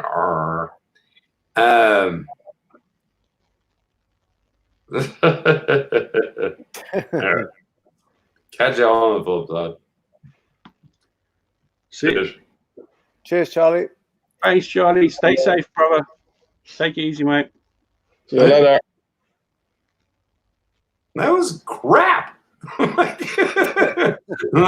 I want like some sort of like UK exit. Well, Like if you know, like We'll catch you on the flip side, Charlie. over and out. One.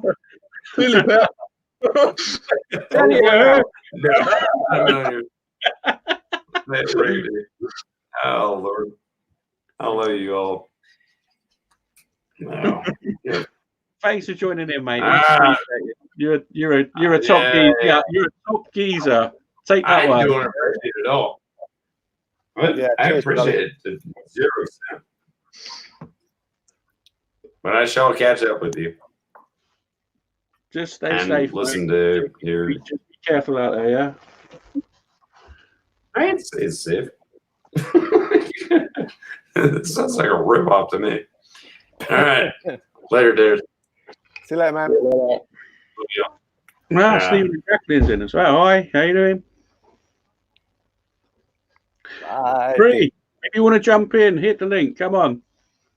Come on, Dutch. You know you want to.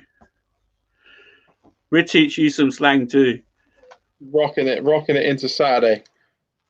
Friday night, Saturday morning. Let's go. Yeah, we're getting there. Oh. Start doing some heads and tails shots. How brave you feeling, lad?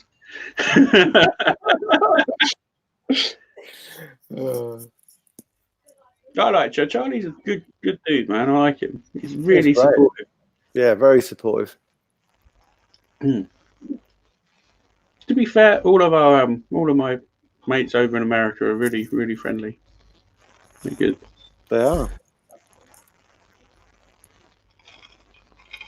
Oh. I'll tell you what, my boy's playing a blinder. I've had about 4 or 5 finger cider now.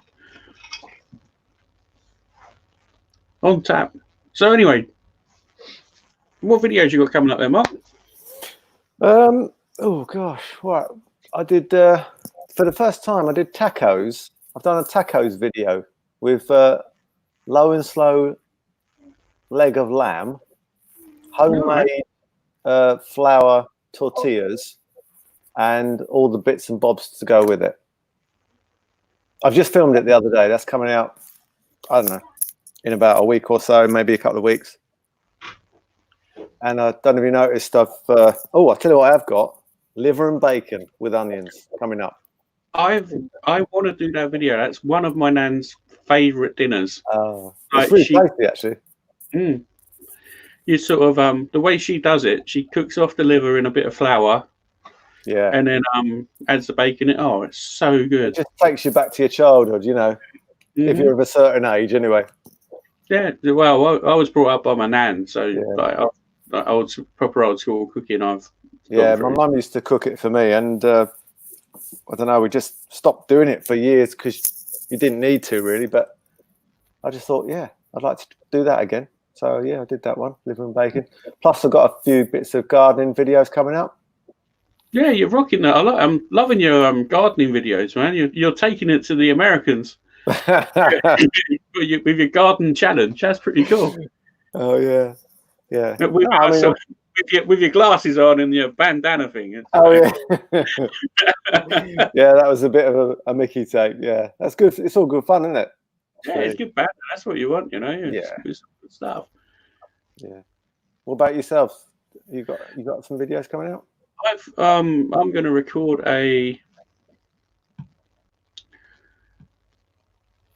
what am I doing? I'm going to do some sort of thing for that UDS collaboration. And I'll probably do that this weekend. What, cooking? Yeah. Probably do. I don't know. Maybe I've got to do another cocktail video. Sorry, I'm laughing at the comments. Excuse for an American left. Come on, Dutch. I can only sort of see not many.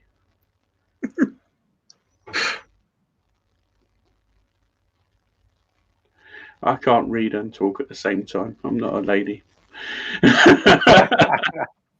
I can't multitask. I haven't really started my YouTube channel yet. I'm just sort of. Well, get it going. I got the feelers out at the minute. You know, it's created. It's sat there. It's waiting. I just, I'm still trying to work out what herbs and spices go with what. If that makes sense. You know, I can't work out which flavors combine together to make stuff. I don't know. I guess it's I haven't got a clue, mate. It's good. That's what goes in. That'll do. Yeah. I'm not a chef, but I can figure out what tastes nice. I started sort of going through our what's it called, herb drawer, and just sort of what does this taste like? Yeah. Oh, that one's not nice. I love herbs. I think they're brilliant, and especially if you grow your own. I mean, that's me and my son have just started. We just planted some normal little basic herbs in a propagator for the minute. And then we'll get those planted in a little plant pot, and away we go. I think so we've got some herbs on tap, Yeah. Rather than the dried stuff, we've got some fresh stuff ready to go and stuff. Yeah, that's great. Fresh herbs. It's nice working with kids as well. Yeah. Teaching them and then learning yourself as well, really. I don't know much about it, but it's nice. It's good fun growing your own. And I started mine off in the greenhouse about a month ago. And it take about a week before they shoot through, and before you know it, you've got a load of herbs.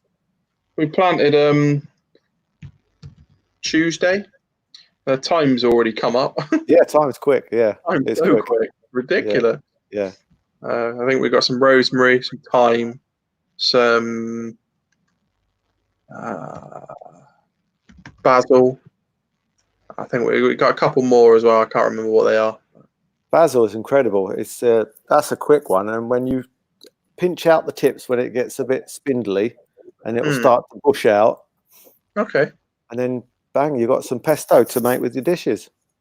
Me. Yeah. Nice. Time. There we go. He's kicking off now.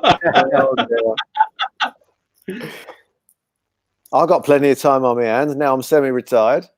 Yeah, we've all got. It's the weekend. We got Not as much time, but we're getting there.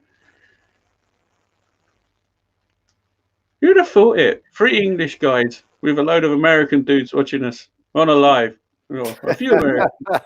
It's normally totally the other way around. No, it certainly is in my case. Yeah, definitely.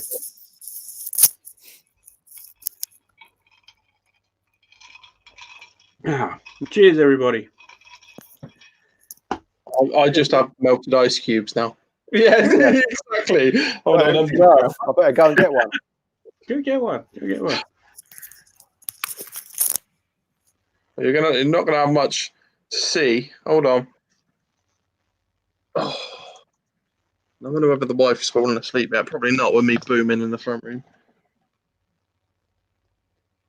I'll be back in a minute. Okay. More drinks. Get some more. Get them in. It's just me, boys. Jump in if you want.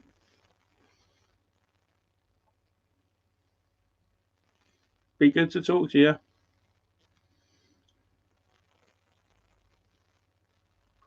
I tell you what, Matt, who's just left, is a really good guy. He's enabled me to do this live thing again.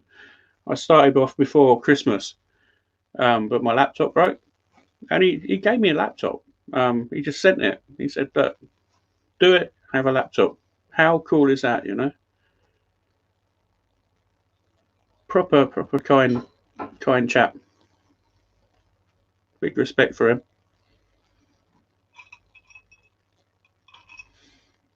So Dutch, are you doing the collaboration, the cooking collaboration with the boys from Ugly Drum Smokers, Texas?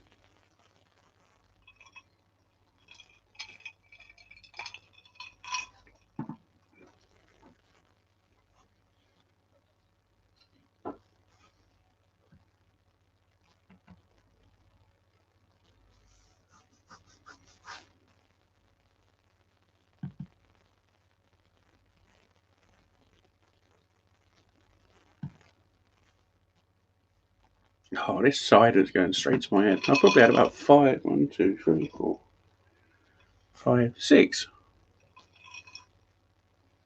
Water in the garden. Is that the way Charlie answers the door? Yeah.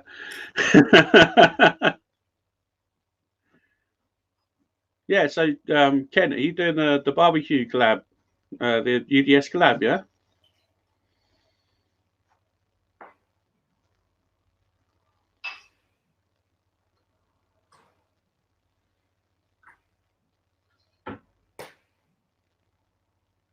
Pepper plants. Okay.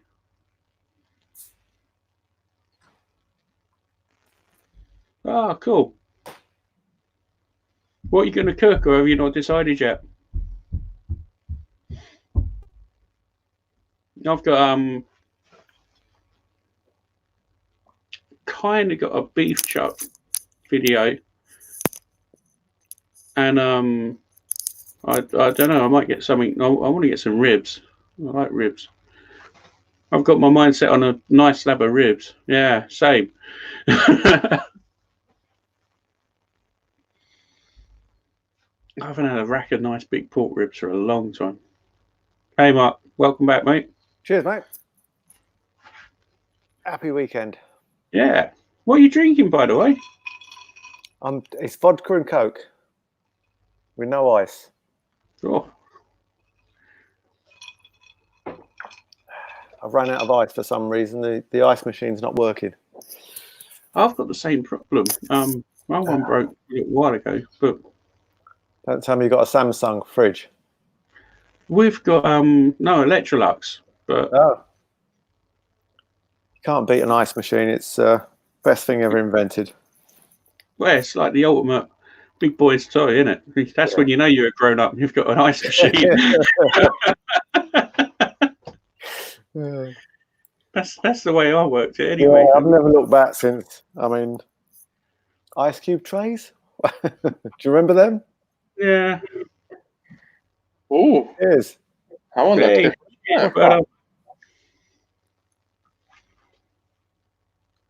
So you're going to cook babel backs, Ken? I was thinking more of the full thing of spares, but I've got some baby backs in the freezer that I'm looking to try and cook over the next couple of weeks or so. Actually, I've never done them before, so yeah. I'd like to try and hang some ribs in my drum. I've never hung ribs before. Get yourself a nice drill, some rebar straight through the top. I've never hung them. I've always sort of looked at them, wondered what. Especially they get so soft, you think, well, don't they fall off? I've always thought that if I hung mine from the top of my drum, that the bottom set of ribs, the small ones, they'd be right on top of the fire basket. And I just, I almost like you're going to waste those bottom 3 or 4 ribs where it's just going to, there's so much heat down there. I just can't see it. You say that, actually, a drum's a funny thing because sometimes, obviously, closer to the fire, it is going to be hotter, but you find it's more as the air circulates around and down. That's what I found. But then I've got a deflector in mine. I always use a deflector pan on in my drum. So no, mine's straight on. But that does taste good with all of the fat dripping on them. So the idea is with cooking ribs in a drum, if they're hanging, they're over the fire. There's no bowl of water or nothing, is there? No, you don't put you never have a water bowl in a drum. You can have like a diffuser plate or a pan, but not water. A drum sort of cooks. It's naturally moist anyway. It's like quite humid. I don't know why it's a sort of humid sort of cooker, but it keeps things really moist. They're really good. Yeah. I'm so glad I built mine. I wouldn't have anything else. I'd love to try that. I really would. Did you get a kit, or is it all from sort of parts you've grabbed from everywhere? Oh, just from Screwfix and lovely Tool Station, and it's all totally what I wanted, and now I wanted to make it. I possibly might have borrowed all of mine from the engineering stores at my work. Cool. You work in engineering? I thought you'd be like IT. No, I work in IT, but my previous was I used to run the engineering stores, funnily enough. I've been doing IT for 8 or 9 years now. No, yeah, I'm in an engineering company and may or may not have found some bits at work. I couldn't really confirm or deny. No, absolutely not. YouTube's quite open, so people can see these kind of things. Yeah, I didn't get it from work. 100%. I'm pretty sure I got the idea from work. Inspired by work, and then I went to Screwfix and got the bits. You took the inspiration from work, and then wandered off to the store to buy something very similar, but legally different. My drum holds so much moisture, it's ridiculous. I'm reading the comments whilst looking. Yeah. Mine, every time I turn mine off, I have about sort of half an inch of water collects at the bottom. It's mad. I said to you, didn't I, Ryan? I said to you the other day that every time I turn it off, I have to literally take my barrel apart and then empty it. Wow. Every time I cook on it. I've never ever had that. I can almost guarantee if I go out there now, there'll be water in there. And it's not rained since. So I know it's not moisture getting in from rain. So it must be where I shut it off. It just where it goes cold, it just turns back into moisture. Crazy. Oh, I've had my drum a long time, and I've never had any water inside it. But then I always leave the 2 side pipes open, so air's circulating all the time, so you don't get like a mold issue or anything like that. But then I use mine all year round, so I always, even in the winter, I always try to. I cooked on it and closed it up, made sure there was no water in it when I closed it. nothing in there. Obviously, after a cook, it was empty anyway. Mm. Closed it up, came back to move it the next day, back round to the back garden rather than being out at front. And yeah, there must have been quarter of an inch bottom of the barrel. That's a lot of moisture. Yeah. I wouldn't. Dutch, I live on a big old hill, so it might just be the elevation that's drawing in more moisture into it. No idea. I'm just used to emptying it out now. Yeah, but I live in the Chilterns, which is like. Oh, well, there you go. Maybe I just got a hole in it. Someone keeps coming and filling it up. It's your neighbour. That's Not actually water, it's cat piss or something. Getting up at 5 a.m. and lighting a bonfire. I'll show you. Barbecue. Whoops! I put too much dry wood on there. Mm.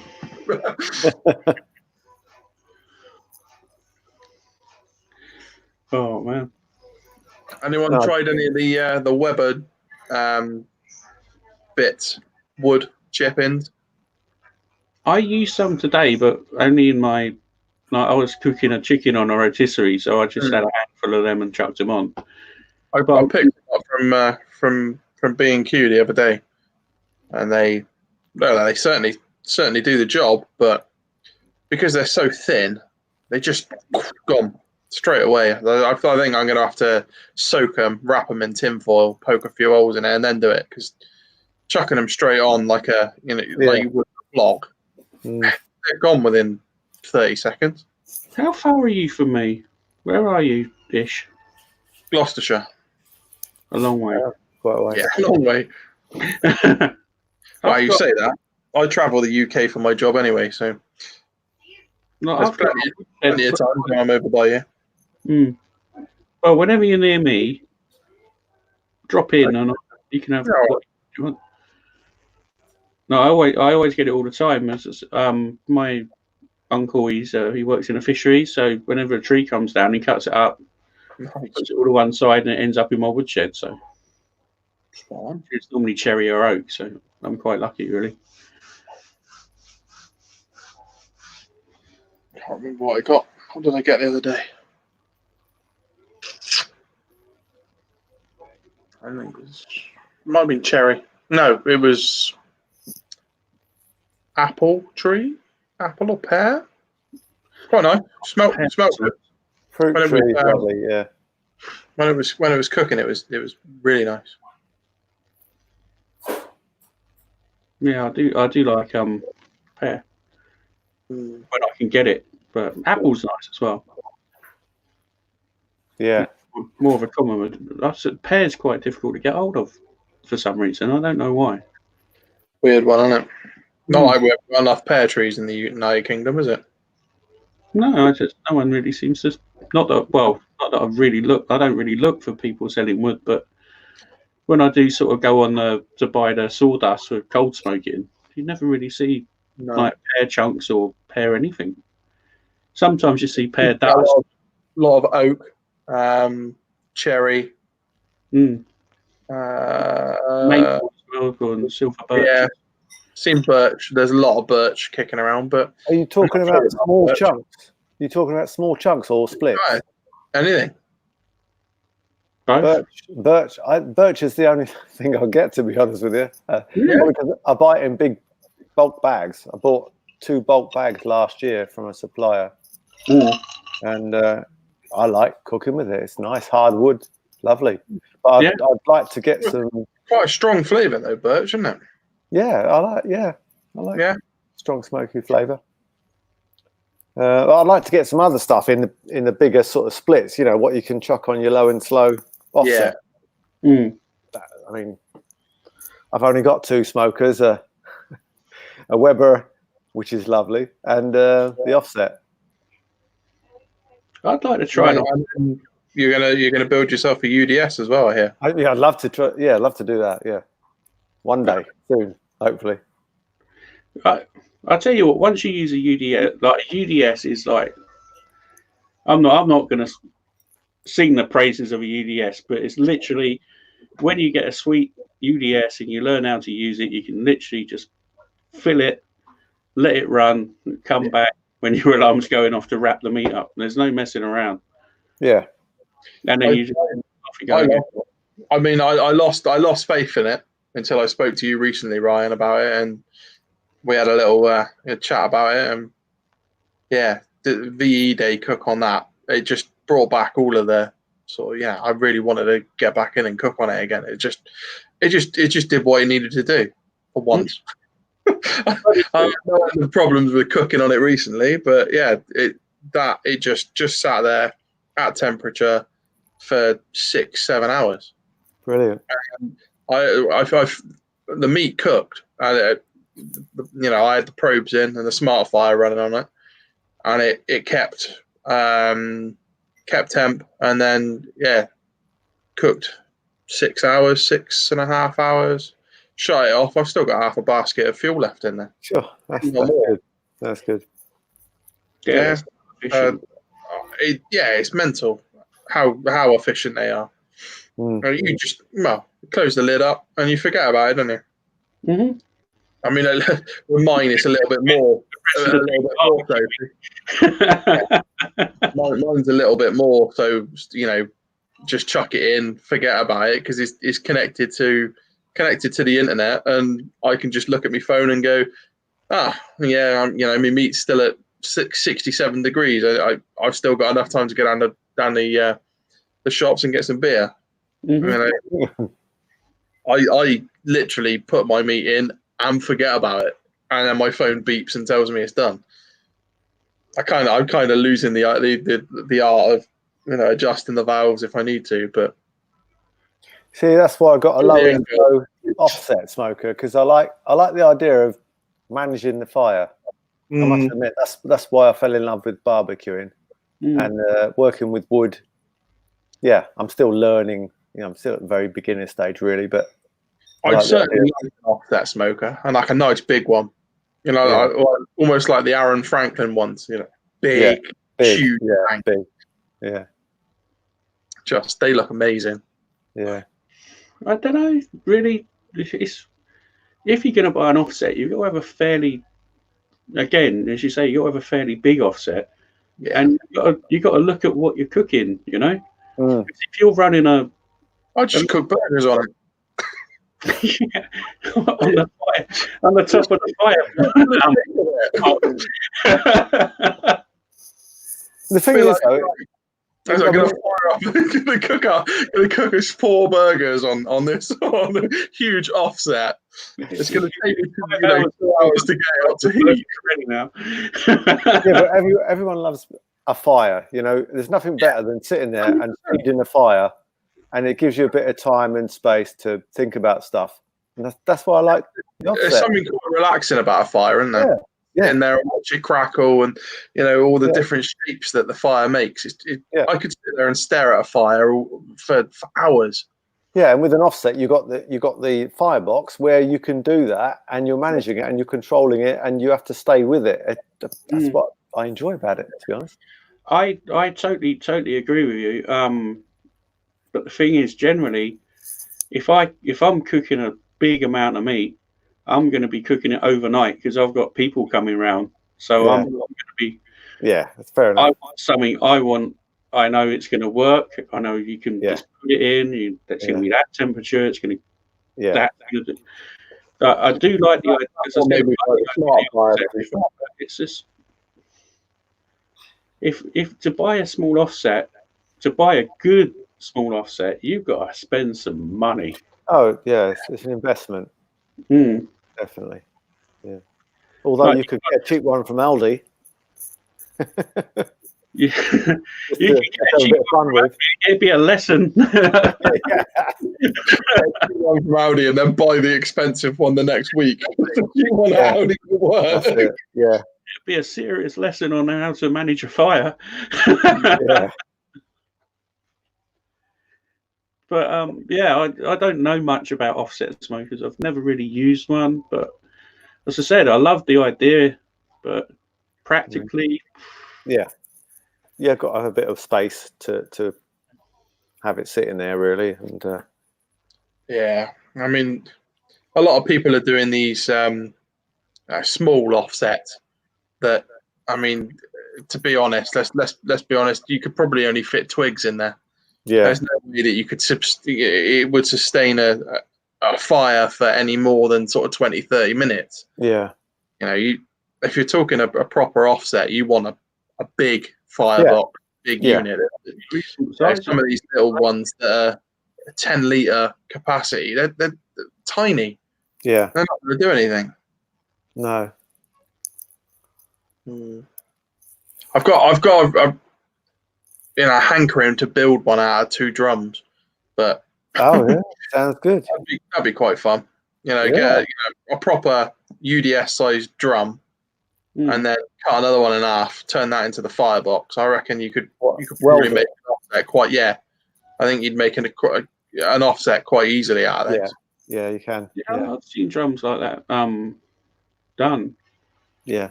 Yeah. Well, it's the thickness of the steel, though, isn't it? Yeah, that's the only problem. They won't heat very well. Because a lot of the offsets, you got the firebox, but then you've got the radiant heat of the gauge of the steel, which is also helping things along.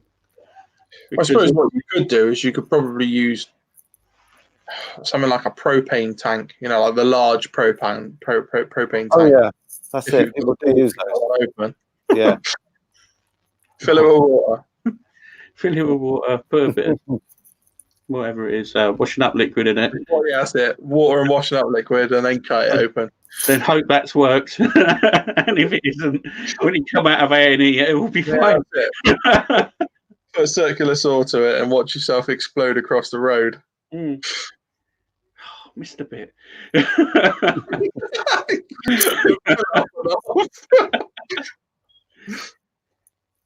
Imagine the missus. Oh, what's that? Oh, yeah, Ryan's building another smoker.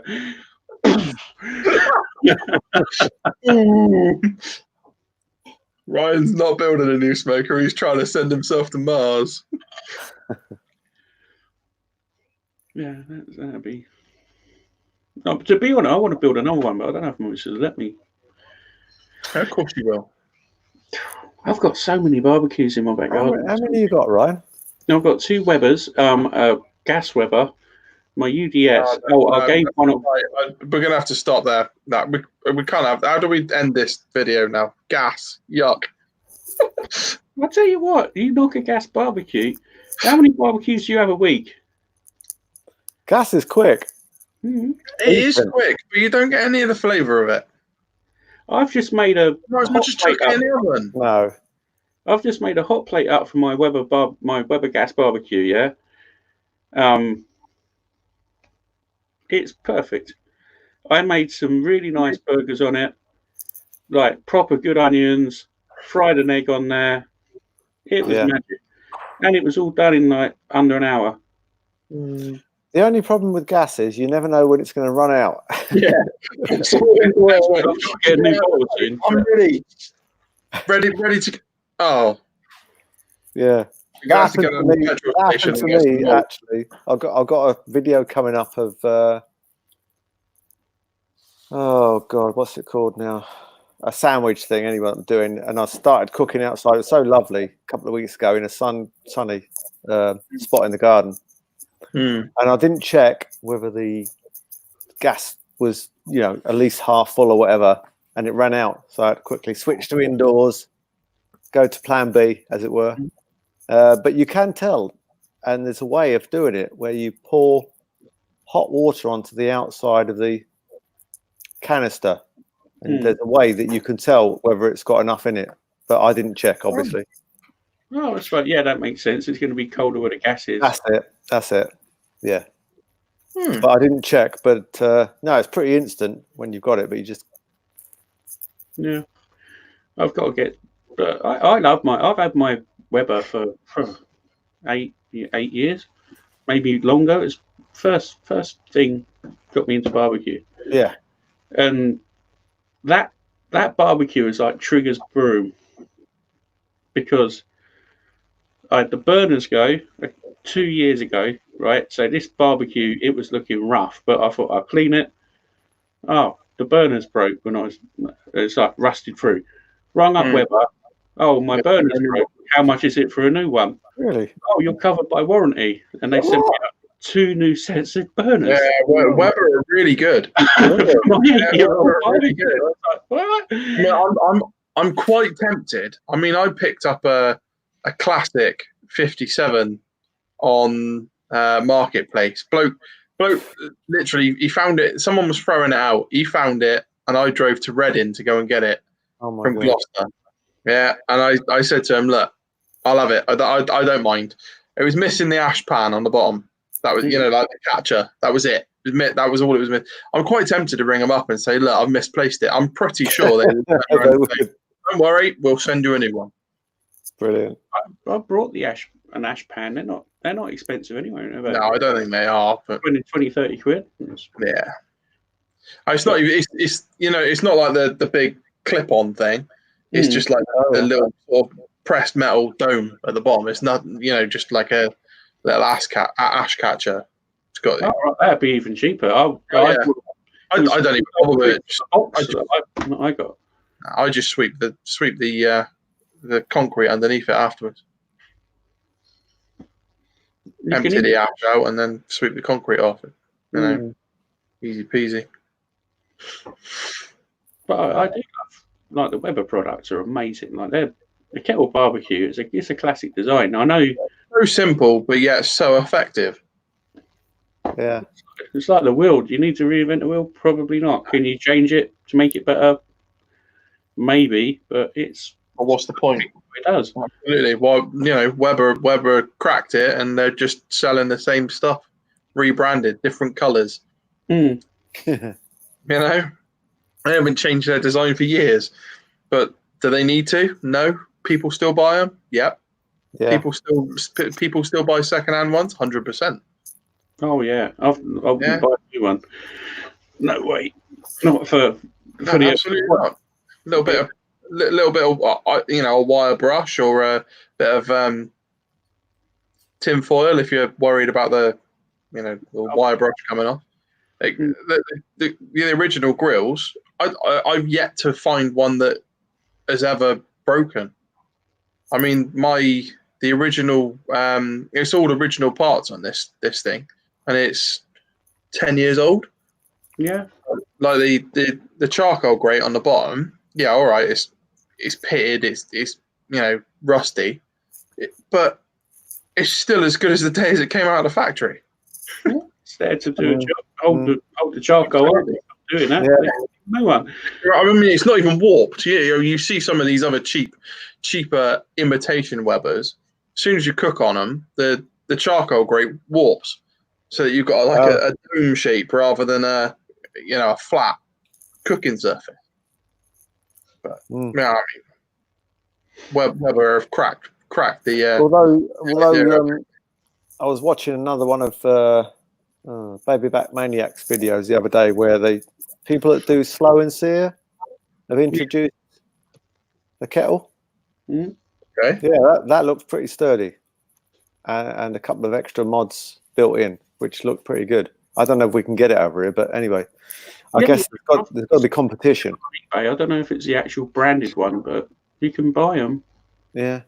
No, about 60 odd quid, 70 quid. Oh.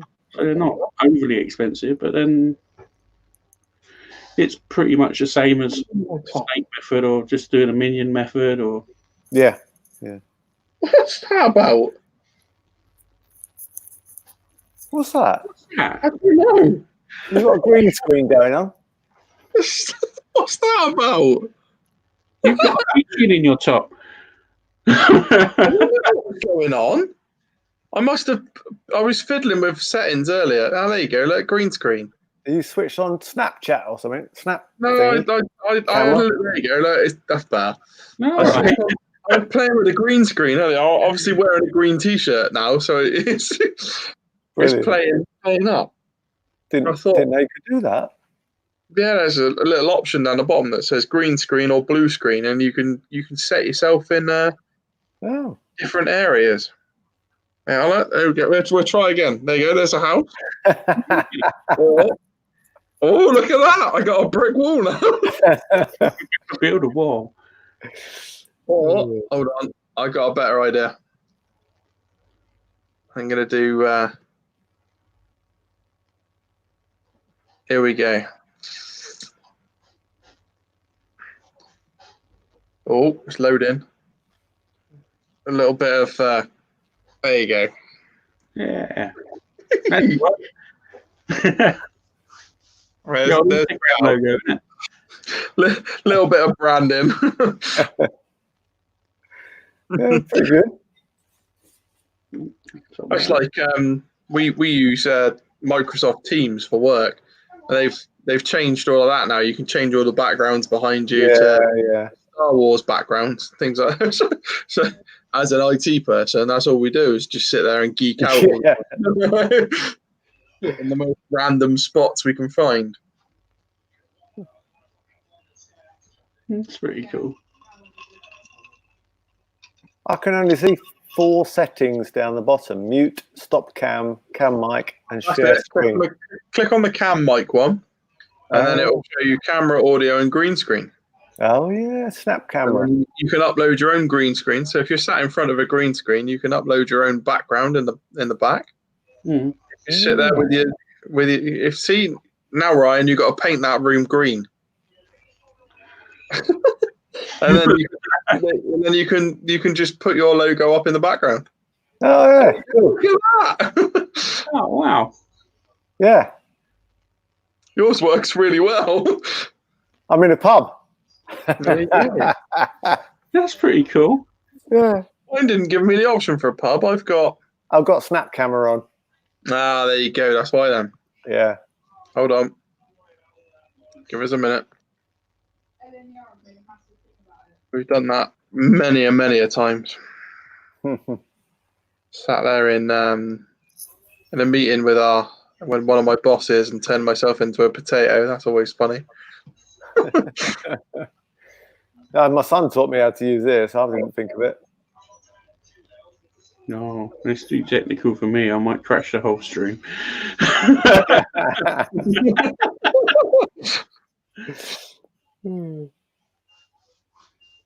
Hold on a second. We're getting there. That pub one's really cool. Switcheroo. Virtual boozer. Yeah, snap camera. You just download it as an extra bit of software, and then your camera picks up this Snapchat thing, and you just change your background. Mm. Alexa, turn on the living room light. Like so. Ta-da. Yeah.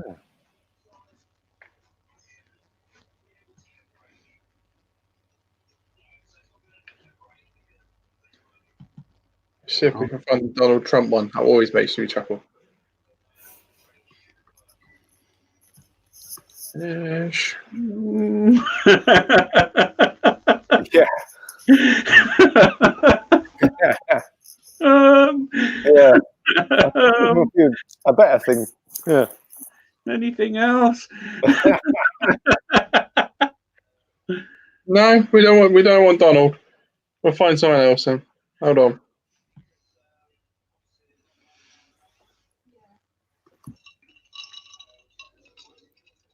Ah, certainly not enjoying that.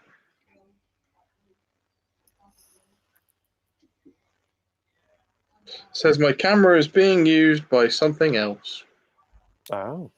Mm. Wow, there you go. Yep.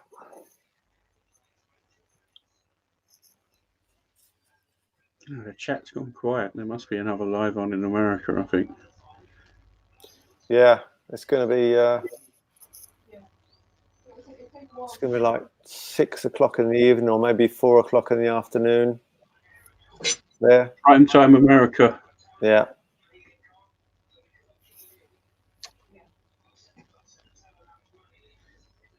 I'm glad Charlie popped in, and John's super busy. His house is so nice. Dreads are how much that house would be so expensive over here. It's like in the middle of the woods. It's really cool. How long has he been there then? Just moved in, is he? He's moving this weekend. He's signed for it on Wednesday, so he's sort of like getting all the gear over there now. It seems different in America. When we move, it's all like in one day. They just take their time, I think. Where did you see the? Sorry? Where did you see his house? Oh, he sent me some pictures. Oh, lovely. Very nice. Yeah, it's really good. And as well, did you see the Pitlar barbecue he done with Daddy Cooks? No. Watch it. It's so I started to watch that actually. Do you know he was actually the guy that made me build my UDS. Same. His black and yellow UDS. I was like, that looks shit. I want that in my house. That looks so cool. Amazing. And his video was just it was so real. It was quite comical because hold on a second, there's a helicopter going over, and he just as it goes by. Now I'll talk to you again. Have you? He's got a podcast I've been sort of listening to since I learned he had one on Tuesday from when he was on the show. He's a really funny guy. Yeah. Oh, I'm gonna have to. What's that? Is it the podcast on YouTube or is it? It's on Spotify, YouTube, like the usual, Apple, wherever. Riddick. Butchers now. Story Chronicles of Riddick or something, or the stories of R Box. I think it might be called. Is it under Daddy Cooks or is it? No, it's not. I'll check on my phone. It'd be easier. I'll tell you exactly what it is. Oh, yeah. Now that DPT has caused us nothing but trouble lately, so that's been in our workshop for a while. R-Box. R/Bob. R/Bob. Mm-hmm.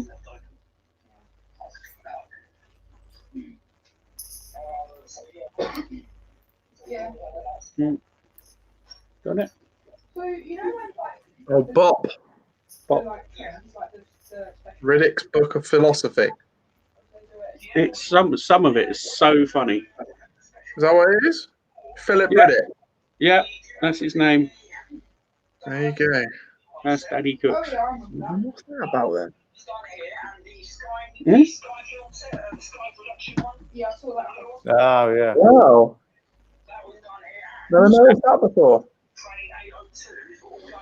Oh, really? Weird. It must always be watching me. Oh, okay. Yeah. Right. So how have you found this SteamYard then, Ryan? Has it been all right? Yeah, I think it's worked really well. We had a few teething problems, obviously. But, I guess if you select certain people's comments, it highlights it in the window. Obviously, we've had Daddy Dutch question, Ryan, have you seen my drum? Yeah, there you go. Yeah, it's quite cool to use, even yeah, definitely. I guess I mean that helps if you're sitting there, you click it, and then you can discuss with that particular person that question. Yeah, that's great. Good. The trouble with me is I'm so busy talking, I sort of don't really pay attention to the chat, which is sort of defeats it, really. It's good. Practice, isn't it? Practice. Quite a nice interface because you've got your actual webcams sat to one side, and then you've got the chat on the other side, so you can actually see it flicking away. It kind of works quite well. It's nice. Although I'm not sure about the price point on it. It's If free. you pay for it, It's free, is it? I mean, if you pay for the what's it called version of it, though, seems a bit. I think the only difference is you don't get the You lose the duck in the corner. I'd take the duck for nothing. Yeah. The duck's my friend. He gives me Have loads. you ever working on your Facebook as well? You get, Sorry? Have you checked to see if it's working on Facebook? No, I haven't. You So can How, interface where are you broadcasting it to? To the Straight to UDF channel, or YouTube. Just straight to YouTube. you didn't do it to the channel in the end? No, No, I tried, and it was just like. it wasn't having none of it.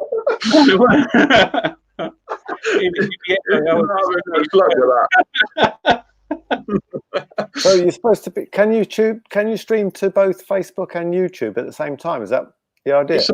You're supposed to be able to. Of what you can do, but it didn't. It weren't very happy doing it, so I just sort of. Yeah. Anyway, it's pretty cool. Whatever, if you can stream live to people who follow you, that's great. Yeah, no, definitely. Oh, hey, is he uploaded? No. I thought the dude's kitchen was coming on, but he's just uploaded. Yeah. Instagram smoking cube. You commented. Well, you asked me about my Instagram channel, so I thought I'd do a shameless plug on your YouTube. You gotta do it. I'm trying to get up to the 300 mark at the minute. I'm nearly there. It'll come. It's so. Hold on. Well, I mean, to be fair, I started my Instagram page maybe 3 weeks ago, and now I'm on 267 followers currently, which is, I mean, it's not too bad. I thought. Brilliant. That's excellent. So it's getting there. Just need to take some more, do some more cooks, take some more pictures. From what I can make out, Instagram is all about interaction. The more you interact with people, the more exposure you seem to get. And I interact with everyone. All the time. Yeah, it's easy.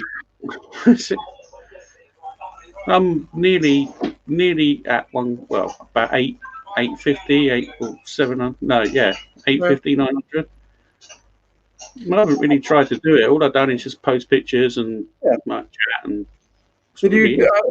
I can remember. Did you know the Smoking Elk? Have you seen him? Yeah. So I can remember when he first started out on Instagram. I checked today. I'm going to check again actually because I can't remember what he's on now. But he's on something ridiculous. Mm. He's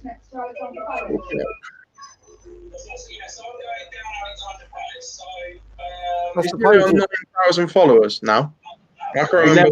He was just sort of posting, videos and pictures of his cooks, but some of the stuff he cooks looks amazing. Mm. And some of the gear he's got is just stuff. I don't know where you get time to do that. I can do a couple of cooks at a weekend. You have to retire. Yeah. Well, that's it. Maybe that's what it is. Maybe he's retired and that's what he does on his days off. He just sort of sits there and cooks. But I mean, he's got a big old unit from the Bry Man. That thing looks amazing. Nice. Love that unit. And then he's just got loads of little gizmos, like real simple things. He sits and he cooks on his what's it called? Got a little pot barbecue, and he cooks quite a lot on that, and that just looks wicked. Just little meals on that all the time, rather than firing up something big and heavy all the time. Just something small. Yeah. Chuck a skillet on the top, and away you go. Mm-hmm. Seems to be a reasonably good way of doing things. I don't know. I'd love to sit out and cook on my barbecues every day, but I'm not sure. The wife's not all that over enamored by everything tasting smoky all the time. So she does like the barbecue food when I give it to her, but I should imagine stuff. It wears thin, doesn't it? Sometimes if you everything you cook it's got that smoke taste to it. Yeah. Even like I love barbecue food, but even me, I'm sort of, I'll have it generally in the week. I'll have a burger or chuck a couple of sausages on just for something to do. But then I'll do a big cook at the weekend. But then it's just sort of like fish or pasta or normal food, something other barbecue food. You can't eat barbecue food. We had faggots for dinner tonight. Oh, faggots! Yeah, I knew you guys. Food. I remember they were really tasty. Yeah. I'd never tried them before I met my wife, and she made them for me. Must have been a couple of years ago. She made faggots. I say make them, cooked them. She bought them. Right. I said that to my grandparents today. They were like, love faggots. Made them. Yeah, but we had them again today, and tasty, and they very nice. Yeah. Good. It's another one of those ones that's dying away. People are like, I'm not sure about that. Yeah. No, really nice. Maybe because the name now has more of a spiteful meaning than it should. That people don't associate it with food when it is. It's a bit of an Americanism. Yeah, totally. But no, I mean proper faggots is again using the parts. Leftovers. Leftovers that you wouldn't normally use. Yeah, grind it all up and stick it in a meatball, essentially. Isn't it? Yeah, exactly. Yeah. Do you know, it reminds me of. I said to the wife when I was eating them today. It tastes, when you make a stew and you make your own dumplings. Oh, it's just like it's like a meaty, rich flavored dumpling, isn't it? Yeah, lovely. Yeah, tasty. Oh, I love a stew. Won't be having any of them because we're going to have a corkingly hot summer. Hopefully. Bloody hope so. My holiday's getting cancelled soon, so I'm a bit knocked about it today. One of ours has just been cancelled, so that's one down. Just waiting for August to roll around, and the other one to be cancelled now as well. And our one's in August, so we're not Yeah, going. we've had one cancelled. We go to Turkey, but I can't see it. I said to the wife, if they get cancelled, we'll just they refund it. I said next year we'll just book to go away abroad somewhere. I mean, we booked to stay in the UK this year, so we'll use whatever we get refunded just to chuck it on a deposit for another one abroad next year. Hopefully, if this whole COVID disappears. I'm in two minds whether to just rebook the same place where we go in and just I don't know, just change the dates to next year, save faffing around because might just be easier. Turkey again? I'm not sure. It's in between the two airports. It's a nice resort. The missus sorted it out. Yeah, we might go there. But it's a whole family holiday. It's me, my brother, my cousin. Like, it'd be 15, maybe 20 of us. I don't know. But nice. Wow. Been to Turkey before? No, I've never been to Turkey. Lovely. Really nice. People are really nice as well. Food's good. That's always a bonus if the food's good. Mm. Yeah, it's a nice hotel. No idea where it is. But that don't really matter, does it? You're only getting on a plane and getting off a plane and getting taken somewhere. Yeah, exactly. Doesn't matter. Figure it out when you get there. Absolutely. Yeah, well, it could be a while before we get to go on sort of holidays where there's lots of people around. Mm. Yeah, I think so. I don't know. I think they'll probably have it. I reckon Christmas would probably be a realistic guess for when things start to get back to normal. But I think a little bit longer than that. Yeah, I'm thinking that. My parents had their 60th wedding anniversary planned for next May, and they were booking out a hotel in Doncaster actually, and they've just had a phone call from them saying it's probably advisable not to book it. You won't get your money back. So I don't know what the hotel industry is thinking in this country. Obviously, might not be. No. By next May. That might not necessarily be a problem with the virus. It might just be whether the business would be viable. Because if you think about it, all of the money they're losing, they might not be able to. Possibly. Yeah. Because it's going to hit all of the retailers and all of the everything. They're going to be the first sort of casualties, and it'll probably move on to manufacturing, and then all the service industries are going to struggle first, unfortunately. Sadly, but I think that's how it's going to pan out. Yeah. Pretty shitty when you think about it. Yeah, it's not good. We'll get through it. I mean, well, yeah. I mean, we got through. Well, I say we. I didn't. I'm too young for that. But we got through the Spanish influenza, didn't we? So it's not much different to that. Just a different strain of flu. Yeah. Yeah. These things. Well, I say I'm glad. If you think about it, this country's been in lockdown because some people get a really mild cough and other people die. You think if it was something like Ebola, Christ alive, if that actually went like this has got, it'd be like the end of the world. Worse than the end of the world. 100%. I mean, like I said at the beginning, I had it and I didn't even, to be honest, I would have hazarded a guess that I just had a head cold. Yeah, lucky. Yeah, it's I mean, lucky, but there's not enough in the press saying, that potentially you got a sniffle, stay at home because you might actually have coronavirus.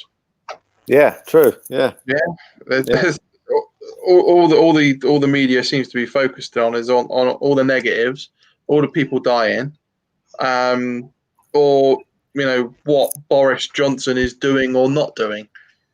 To be fair, I'm probably wading into a bit of a political argument here, but I mean the guy's not perfect, but he's certainly doing a bloody good job of what he's been given. The poor guy's been taking it seriously. Anyway, he's swimming, isn't he? He's not. Yeah. He's not letting it get above his head. So. Yeah. I don't know. I wasn't really a Boris Johnson fan until actually all of this kicked off. And to be fair, he's done all right. He's listened to the people around him. Yeah. He's who really can say that really can say that they can take a guy that ziplined from along the to the O2 arena seriously, but. Yeah, well, he's had the virus. On the 11-year-old that got me. He's been playing rugby and he just smashed it 4 points to the ground, but he got the ball. I mean, I think he made a decent effort of what he's done so far. Yeah, he has, and he believes in this country, and he gets everyone fired up. At least he's positive. That's the thing. The thing that I also like about Boris, if you look at Boris Johnson's persona, he comes across as a bit of a bumbling idiot. If I'm perfectly honest, that's his thing. If you look at Boris Johnson, you think, "Oh, look at him. This is a highly educated man. Very intelligent." I mean, he's done some questionable things. Certainly some questionable things. Some of the stuff that you just, if it was anybody else, you'd think, right, that's just some of the, some of the stuff that you see that probably isn't really sort of all that. I'm trying to get my words out and I can't get them out. Stuff that he's done in the past, the racial stuff that probably is not all that great, very frowned upon. Made a few mistakes, stuff that's come back to haunt him later on in life. silly mistakes. Yeah. People are clinging to. I think. I don't know my own personal opinion of it. I think, but he's certainly not done a bad job of what he's been. I mean, he's been given lemons and he's made some form of lemonade with it, hasn't he? Yeah, definitely. I agree with that. Well, that's what politics is, isn't it? It's making the best of the situation. You're well, not necessarily the best situation. It's turning a shitty situation into something that probably isn't as bad. Yeah, I think if you're going to be a politician, you're going to expect everyone to criticize you, but at the end of the day, everyone's trying their best. Definitely. Any leader in government will be trying their best, and I think that's what they're trying to do, personally. No, I agree. And on that note, I think I'm probably going to say goodnight, fellas. That's not a bad idea, actually. We've been going for nearly 3 hours. This is like a mega live. This is a live marathon. It's good chatting with you both, and thanks very much. Hey, mate. Thank you very much, Ryan, for inviting us in. No, thank you for joining. It's been a pleasure speaking to you both. Thanks for joining.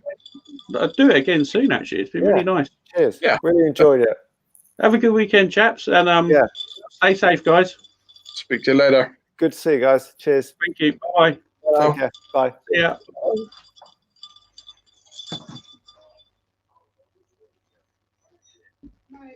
Bye.